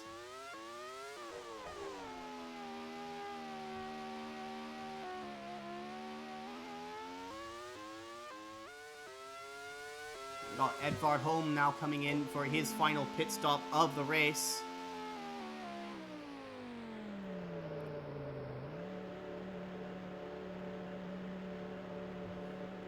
Edvard Holm has never finished a race that he hasn't won. So it will be interesting to see if he can break that mark today. And even though it hasn't been the best race for him, if he can do that, oh my goodness, that was close between himself and Burrell there. But if he can finish this race, it would be something of an omen for his championship challenge, even though he really hasn't had the pace of Nicolas or de Bock, or much less his teammate, Emma Kickert.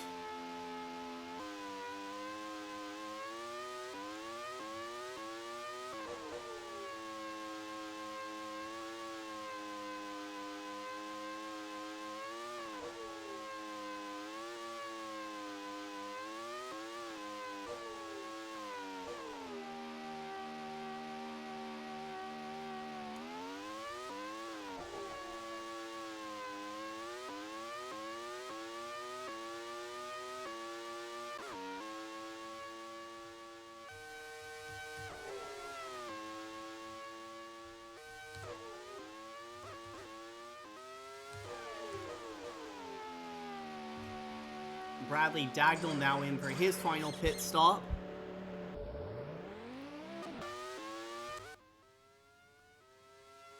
And will come out behind Edvard Holm.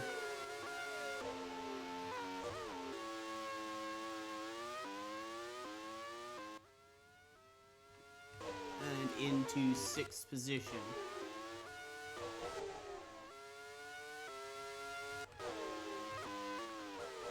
And De Bock is taking another 2 seconds out of Nicolas here.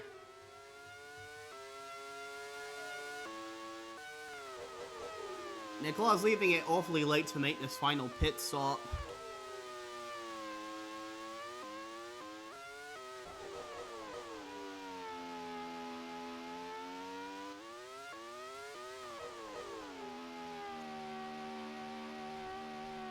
And we've got Yamamura now in for their final pit stop of the race. Also, we've got a battle for 14th on the track between Aurora Summers and Fu Wen. Fu recovering from 2 broken wings and is still not last on the track, which says something about his ability to persevere, I suppose.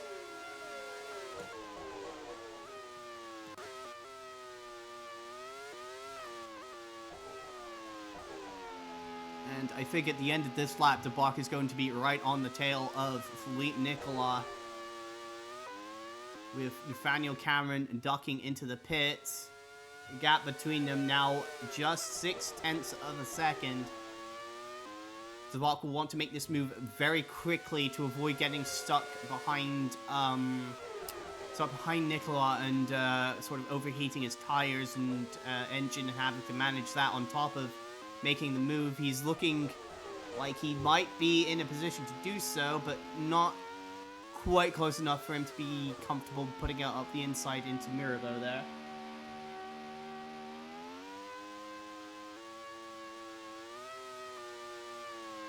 Can he potentially make the move into the Nouvelle Chicane? Takes a little bit of a fake look on the inside of the tunnel there, but no, the Polde able to maintain enough speed in a straight line to avoid giving the position, well, giving De Bock any chance of making a move here. Also, we do appear to have a battle for 4th on the cards in the other Cascadia and Edvard Holm battling for 4th place. And now Nicolas ducks into the pits anyway, and Yael de Bock will take over the race lead. And that is with, what is it, 27 laps to go? And he should come out with a very comfortable margin over Nicolas, who now will be stuck in a bit of traffic as well once he leaves the pits here. Still in 2nd position, but really very little chance that he's going to be able to catch back up and do anything with about De Bock at this stage of the race. Jantre now coming in for his final pit stop as well.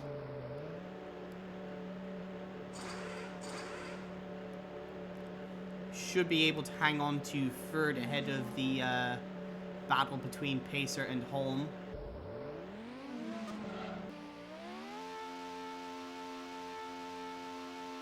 Indeed, Pacer comes in anyway to make his final pit stop regardless. So Holm comes back out, and in fact comes out ahead of Marco Jantre, who's only just ahead of Bradley Dagnall. That is not what he would want to be seeing in his mirrors, although perhaps he could give Bradley Dagnall a bit of the taste of his own medicine here.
Nicolas cleanly able to get past Saint Laurent there. That's very important if he does actually want to be able to try and make some inroads into De Bock's lead. But at 24 seconds with 25 laps to go, he's going to have to put in some of the best driving of his life to catch back up to that Team Cascadia Multimatic designed car and really do anything, much less do anything about him.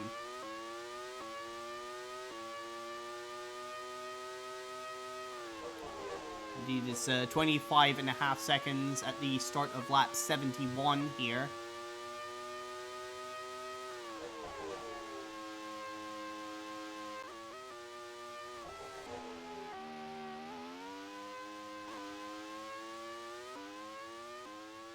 And he will have to get around De Bock's teammate as well in order to actually catch the Belgian driver.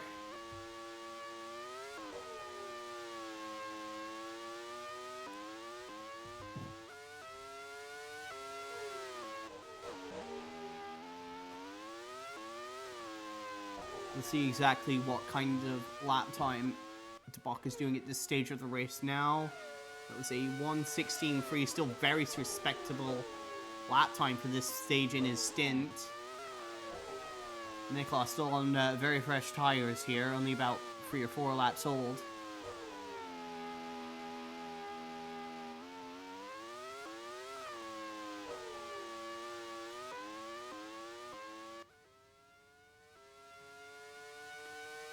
.1:15.4, it's a personal best for Nicolas, and he's going to need to keep that pace up in order to really whittle down that gap to De Bock.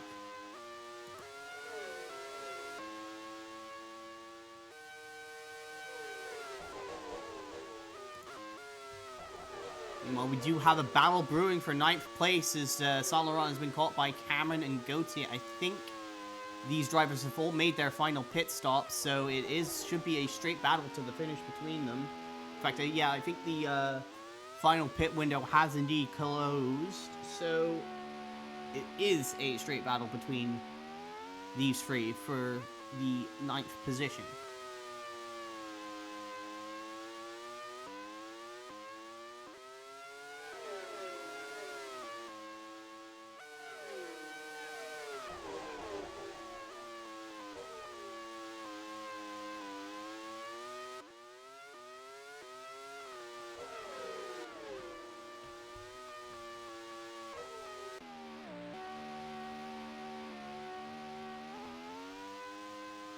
The launcher also threatening Holm for that final podium position, but going to be a bit difficult to get past him with the traffic, although they should be in a bit of clear air here.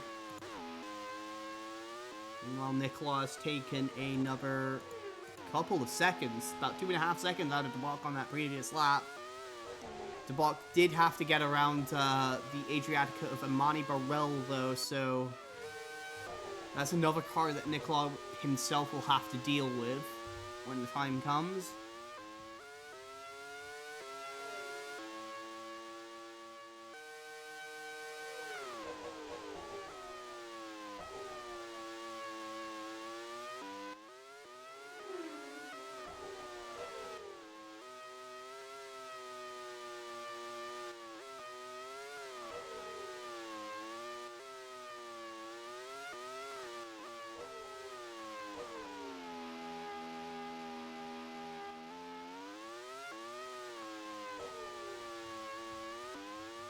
Nicolas will want to get around the peak of Riley Griffith here quickly, and he is able to do so.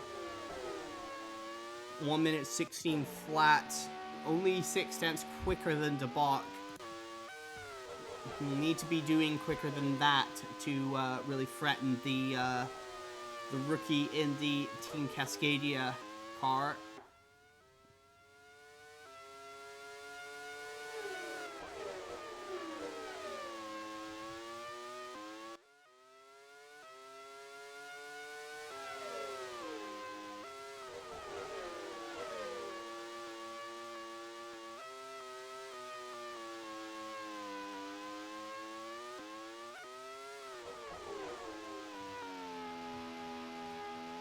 Saint Laurent doing an excellent job to fend off Cameron and Gauthier. I do believe they have quite an advantage in fresher tires over the Canadian, but he's holding his ground here.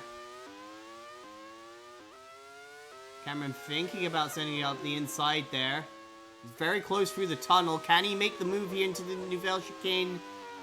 Could not go deep enough on the brakes.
Cameron again having a look here.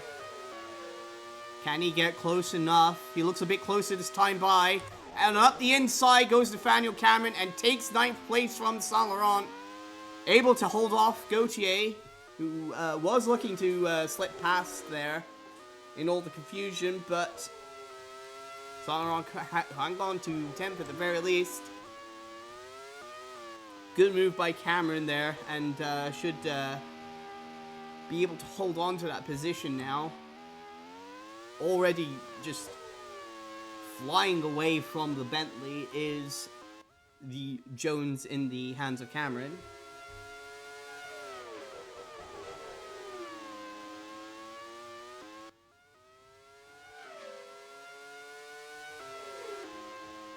Question is, can Gauthier pull the same kind of move that Cameron did? Does seem able to stay quite tight behind the Bentley through these low-speed corners. Can she get a good enough exit out of Portier? It's quite close between them, but I don't think she has quite the straight line speed that Cameron in the Jones has. It's going to be quite a bit more difficult for her to make that kind of move.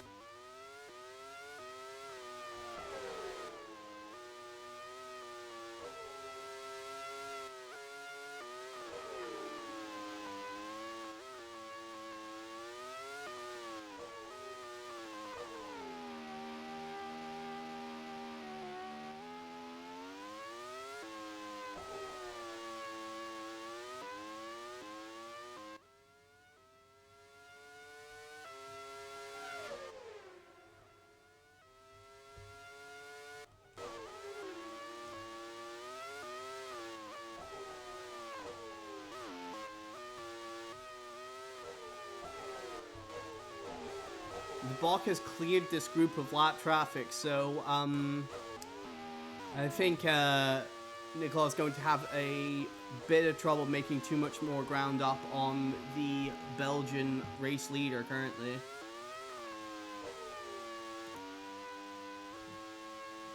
Let's see now if Gauthier can make a get a better exit here out of Portier.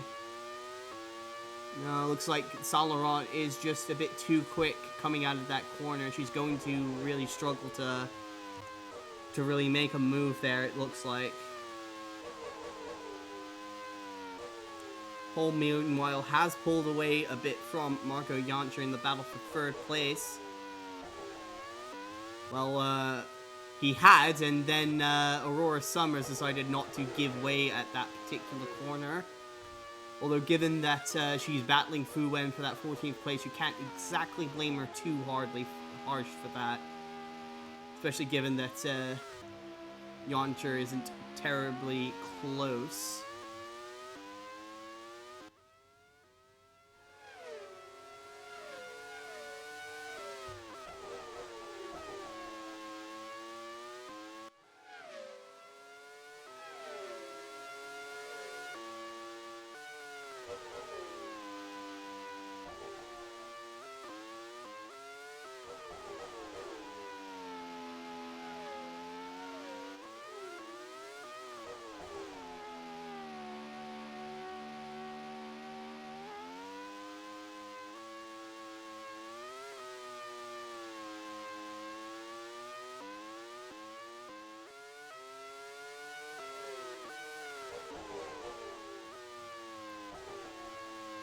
Unfortunately, I think this is probably the best battle on the track at this stage.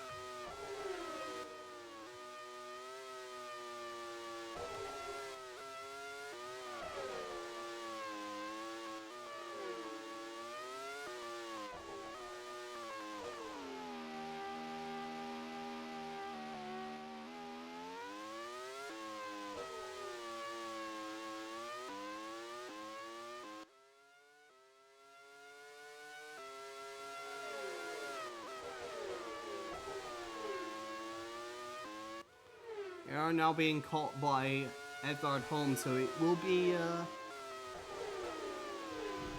a bit touch and go to see if Gautier can potentially use this as a way to set up a move on Saint Laurent.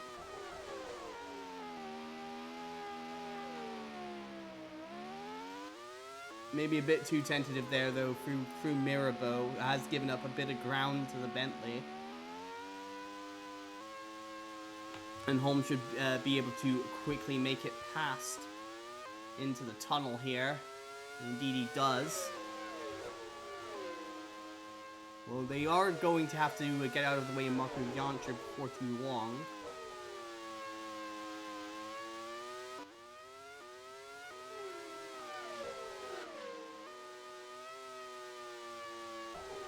Oh, we've got another car.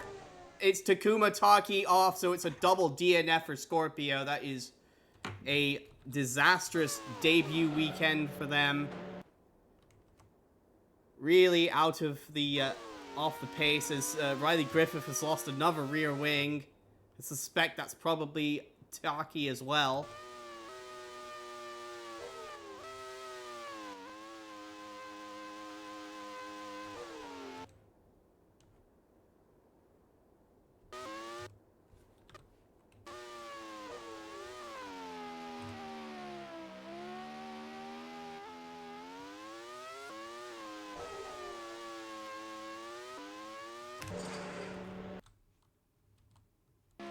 Oh yeah, that's Griffith coming in. I was wondering why she was in the pits at this stage of the race.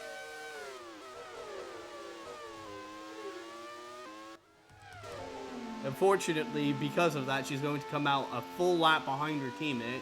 Not ideal. Oh my goodness! Yael de Bock is into the pits with an electrical problem! This could turn the race completely on its head. And Takuma Taki is out as well, did you already say that? Yeah, he's out. Yeah, disastrous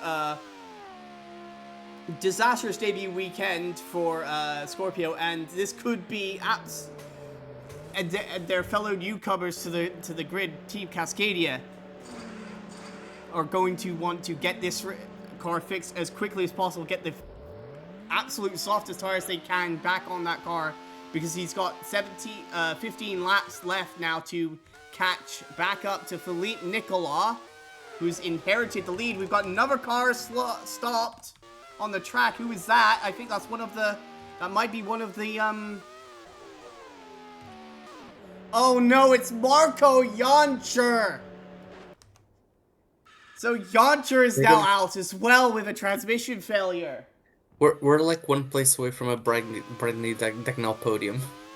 We are indeed one position away from a Bradley Dagnall podium after having one of the most shocking outings he's had in the ARWS, which is saying something considering he tried to kill Aurora Summers last year, I think.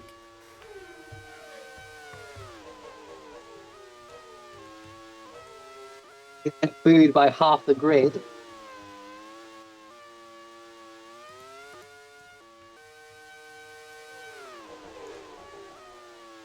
Nicolas got a good advantage here over De Bock. It's going to be have to be the driving of his life in order for Yael de Bock to catch back up and retake the race lead from Phillippe Nicolas here.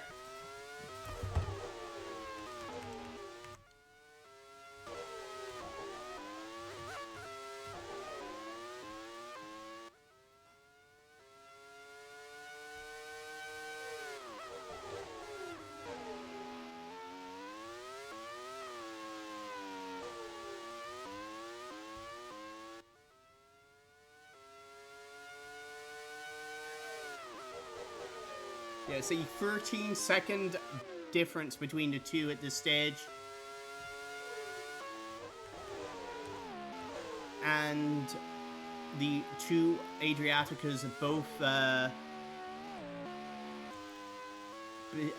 between the two race leaders currently. Yamamura still having a particularly poor weekend, unfortunately for them, looking to avoid getting lapped by their teammate at this stage. It has not had the pace at all at any point, starting on the back row of the grid, which is shocking considering they've got the Honda W12 in the back of that car. Should be capable of far more.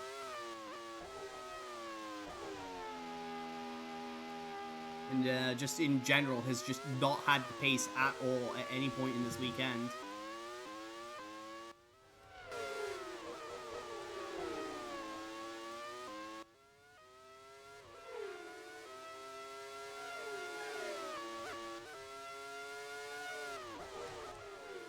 Yael de Bock comes across the line with a 1:14.6.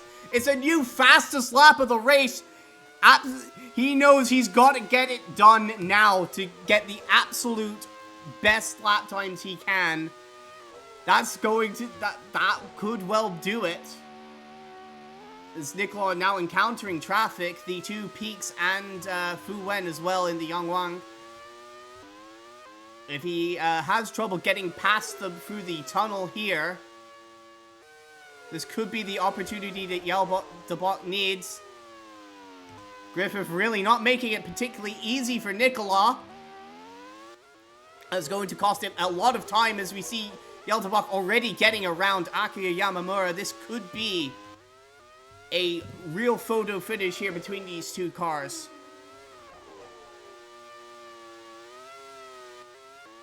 Now getting around Yamamura, who then, no, that's not, already got around Yamamura, now got around Imani Burrell, I should say.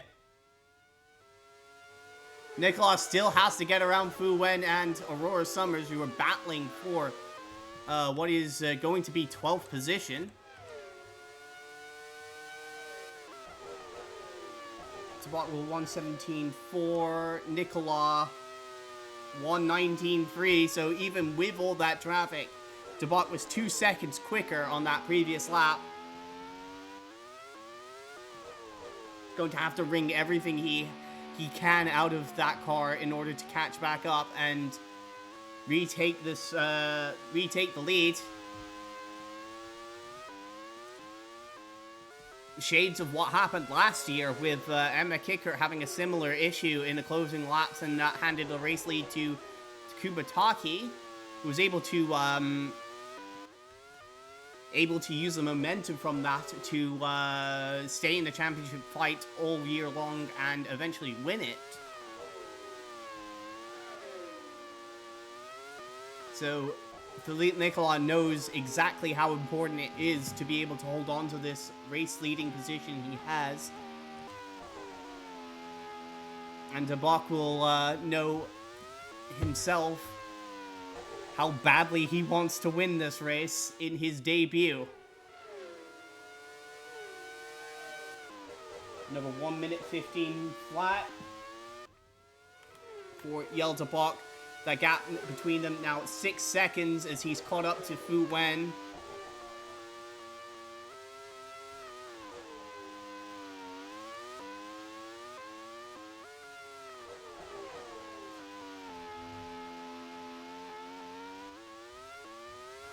having trouble getting around the Yonglong, though. This is costing him valuable time, eating into the life of those tires.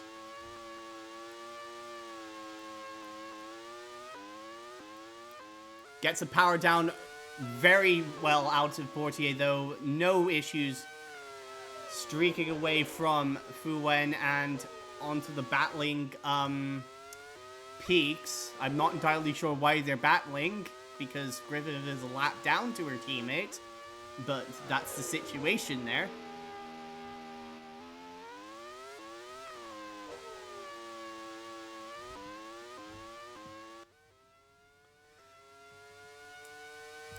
Yes, there is probably a Twin Peaks joke in there, but I've never watched that show, so I can't really do that. Why are the Adriaticas battling? Yamamura is a lap down as well to his teammate, to their teammate. As De Bock's lost a couple of seconds on that previous lap to Nicolas. He is now clear of the Twin Peaks. And there's no cars between himself and Nicolas. Gautier still trying to find a way around Pierre Saint-Laurent for 8th place. And ahead of them, it's Bradley Dackle and Gary Pacer, shaping up for a potential battle for 4th place, but I'm not sure if that will come to anything.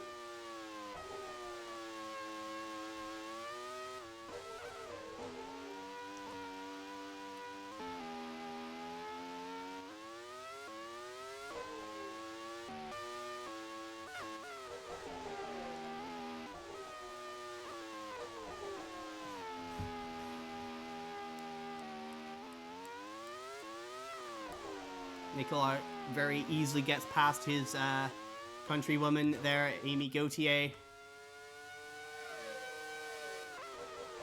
and puts in a very solid 1:17.8. Very sportsmanlike there for Gauthier. Probably recognizes she doesn't have the best opportunity to get past Saint Laurent in these closing laps. Yael de Bock now back 6 seconds behind Nicolas with 9 laps to go.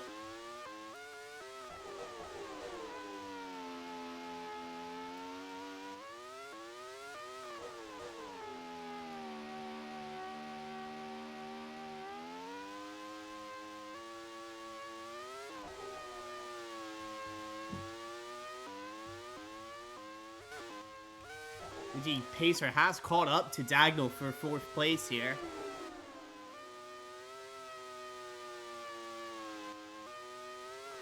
But we all know how quick the Euromotor is in a straight line. It's going to be difficult for Pacer to pull a move here on the Euromotor.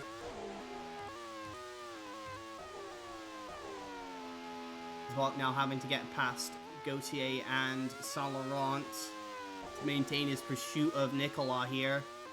You probably want to get this move done into Saint-Avold. And Gauthier gives him plenty of room to do so. The gap only 3.2 seconds. My goodness, he was 3 seconds quicker on that previous lap. Probably not going to be 3 seconds quicker on this lap, given he's negotiating traffic, but... Ooh, Nicolas had a bit of a moment there at Mirabeau. He needs to hang on to that car as best he can.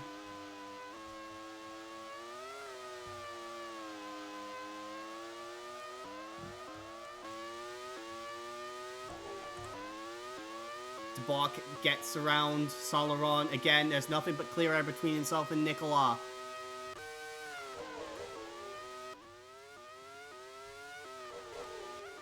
They're closing up on the battle for 4th now between Dagnall and Pacer. That could be critical if they catch these two before the end of the race. But they are lapping similar lap times, so I'm not sure if they will.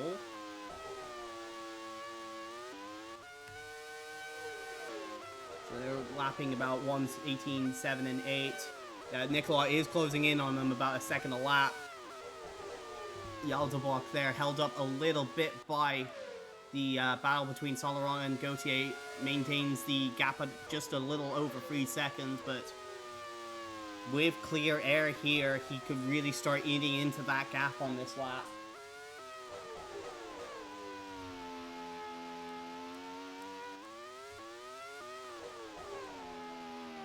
Oh goodness, and that's Pierre Saint-Laurent is, my goodness, there's problems for Pierre Saint-Laurent. The suspension failure for the Bentley in the closing laps of the race. After he held on magnificently to that 8th place, it's going to be a double DNF for Bentley to start the year. And the front wing just sort of fell apart there for some reason, not entirely sure why. Back to the battle for the lead. Most likely.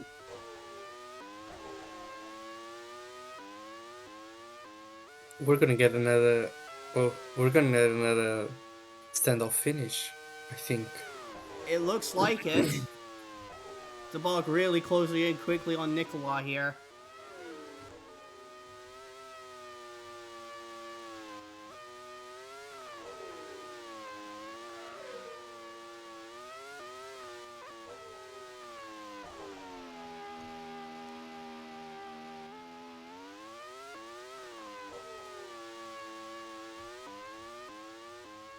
And they are probably going to catch the battle for 4th before the end of this race. Yeah, there's another couple seconds De Bock took out of Nicolas on that previous lap.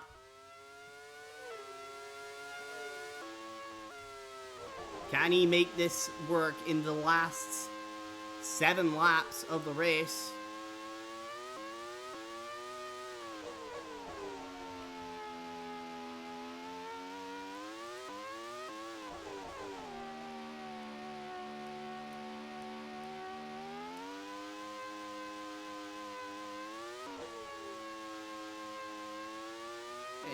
He's there. He's right where he needs to be. Not quite close enough to make a move on Nicolas here, but the question is, will they catch Dagnall and Pacer before De Bock has a chance to make a clean move at Nicolas? Of course, with lap traffic, it's always a little unpredictable which way it'll go, and certainly when one of those lap cars is Bradley Dagnall.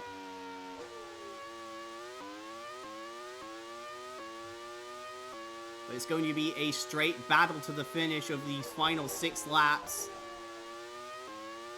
Can De Bock find a way around Phillippe Nicolas?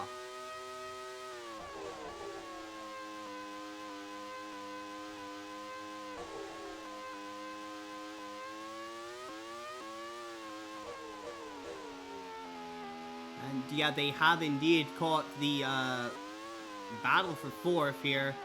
The question is, how will that impact this battle for the lead?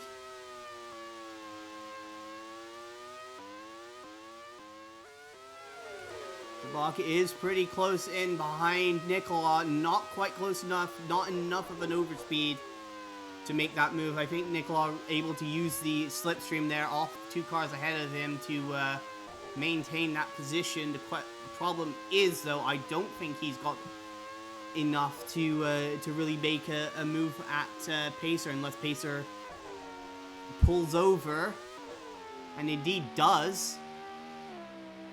Ooh, De Bock is trying to find a way through here. Pacer does his best to stay out of the way, but it has cost De Bock a little bit of time there. 5 more laps to go. And they have lost a bit of ground to Bradley Dagnall here, so if De Bock can catch up quick enough, he might have another shot at Phillippe Nicolas.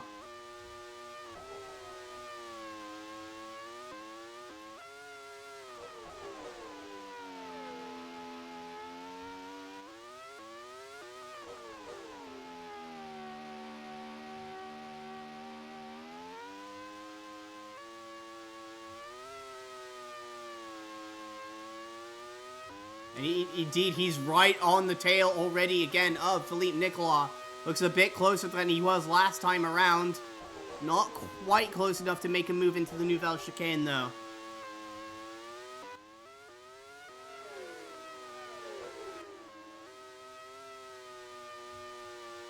De Bock will be hoping that Dagnall gets out of the way, because I think he's not able to really do a huge amount of with Nicolas. to try and get around the holiday. When it's in the slipstream of another car like that. Again, yeah, you can see there was, even though the pit straight there is quite a bit shorter than the run down to Nouvelle Chicane, it's definitely a bit more difficult for De Bock to make the get a good slipstream, and Dagnall does not allow De Bock through. Oh my goodness, is Bradley Dagnall gonna spoil this battle for the win? Just like he spoiled Marco Jantscher's bid for a podium before Jantscher's car retired anyway. But again, that's cost De Bock valuable time. He's gonna have to spend the rest of this lap catching back up to Nicolas for another go in the final 3 laps.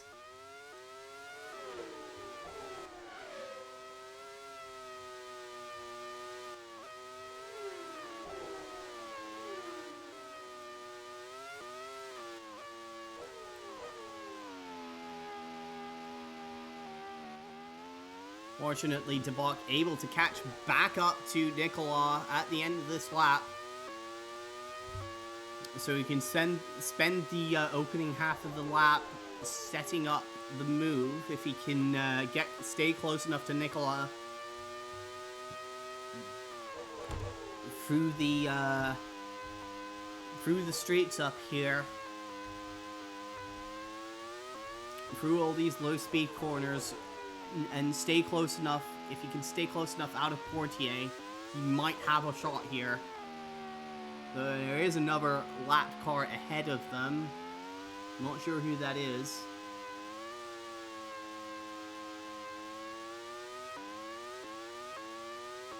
De Bock is quite close, but Nicolas is very quick in a straight line here.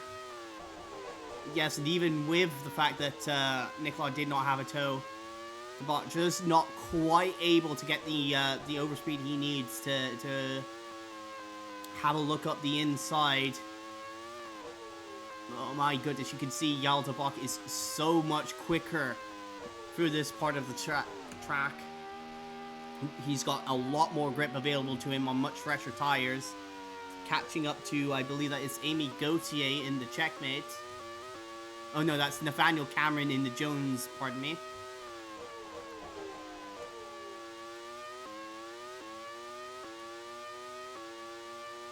This could again spoil another opportunity for De Bock to make the move here.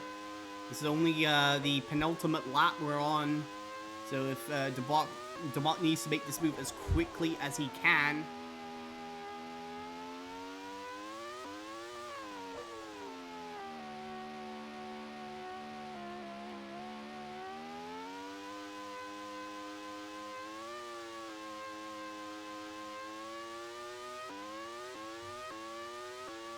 And yeah, that has allowed Nicolas to get a bit of a slipstream. Oh, De Bock tries so hard. He really sent it in as deep as he could.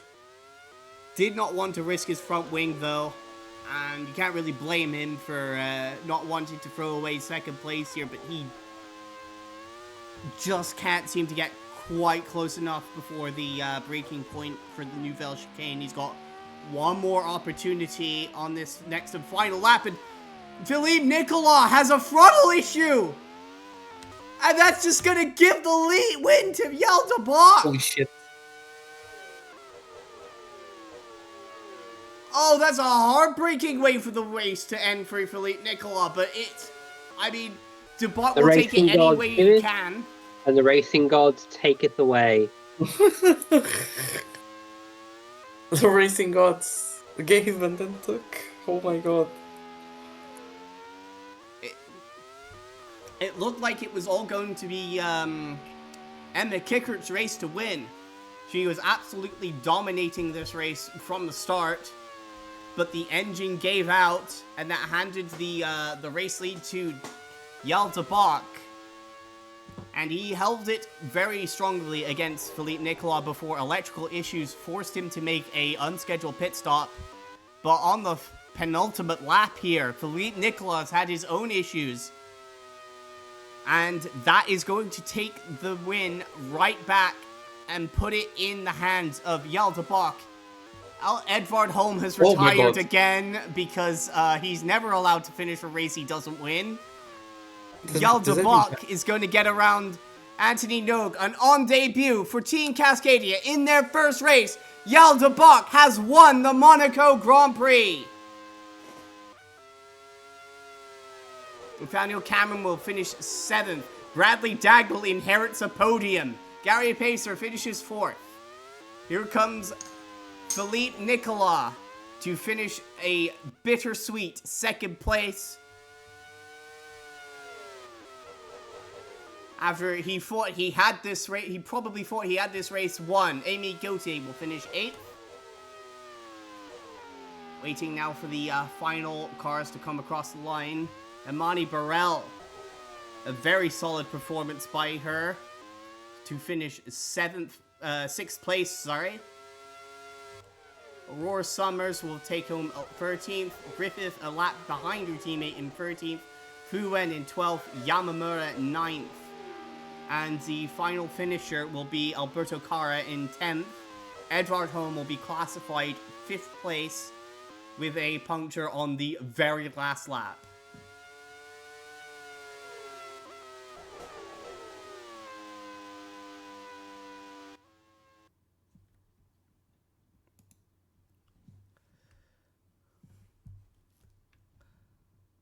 As for our retirements and non-classified finishers, we've got Pierre Saint-Laurent, Marco Jantscher, Takuma Taki, Naoki Shinjo, Emma Kickert, Katie May, Ben Fleet, Tomo Kazuma, Václav Malish, Anu Vozu, Malik Zadan, Kalon, and Martin McFry.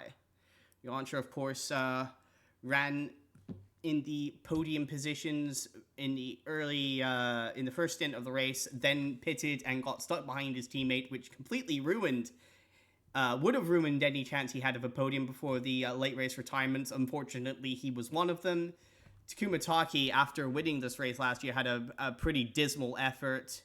Emma Kickert, what can you say? She had the drive of the race in my books. Absolutely flawless performance, and only for it to be taken away with a water leak on the Simpson. Tomo Kazuma, solid performance in her debut for Holiday. And the fastest laps of the race. Fastest lap goes the way of Yael de Bock, so maximum points for Yael de Bock on his debut. Fantastic performance. Can't take anything away from him. Emma Kickert hangs on to the 2nd quickest lap. Phillippe Nicolas, 3rd quickest lap, and de Bock with the fastest lap over a 2nd quicker than his teammate just shows how absolutely on it he was today. Fantastic performance by the Belgian rookie.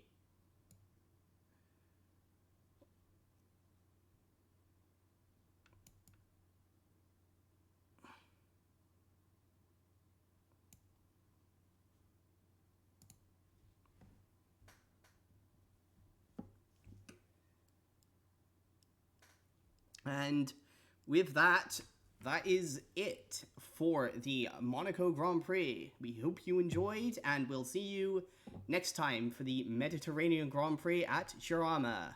See you there.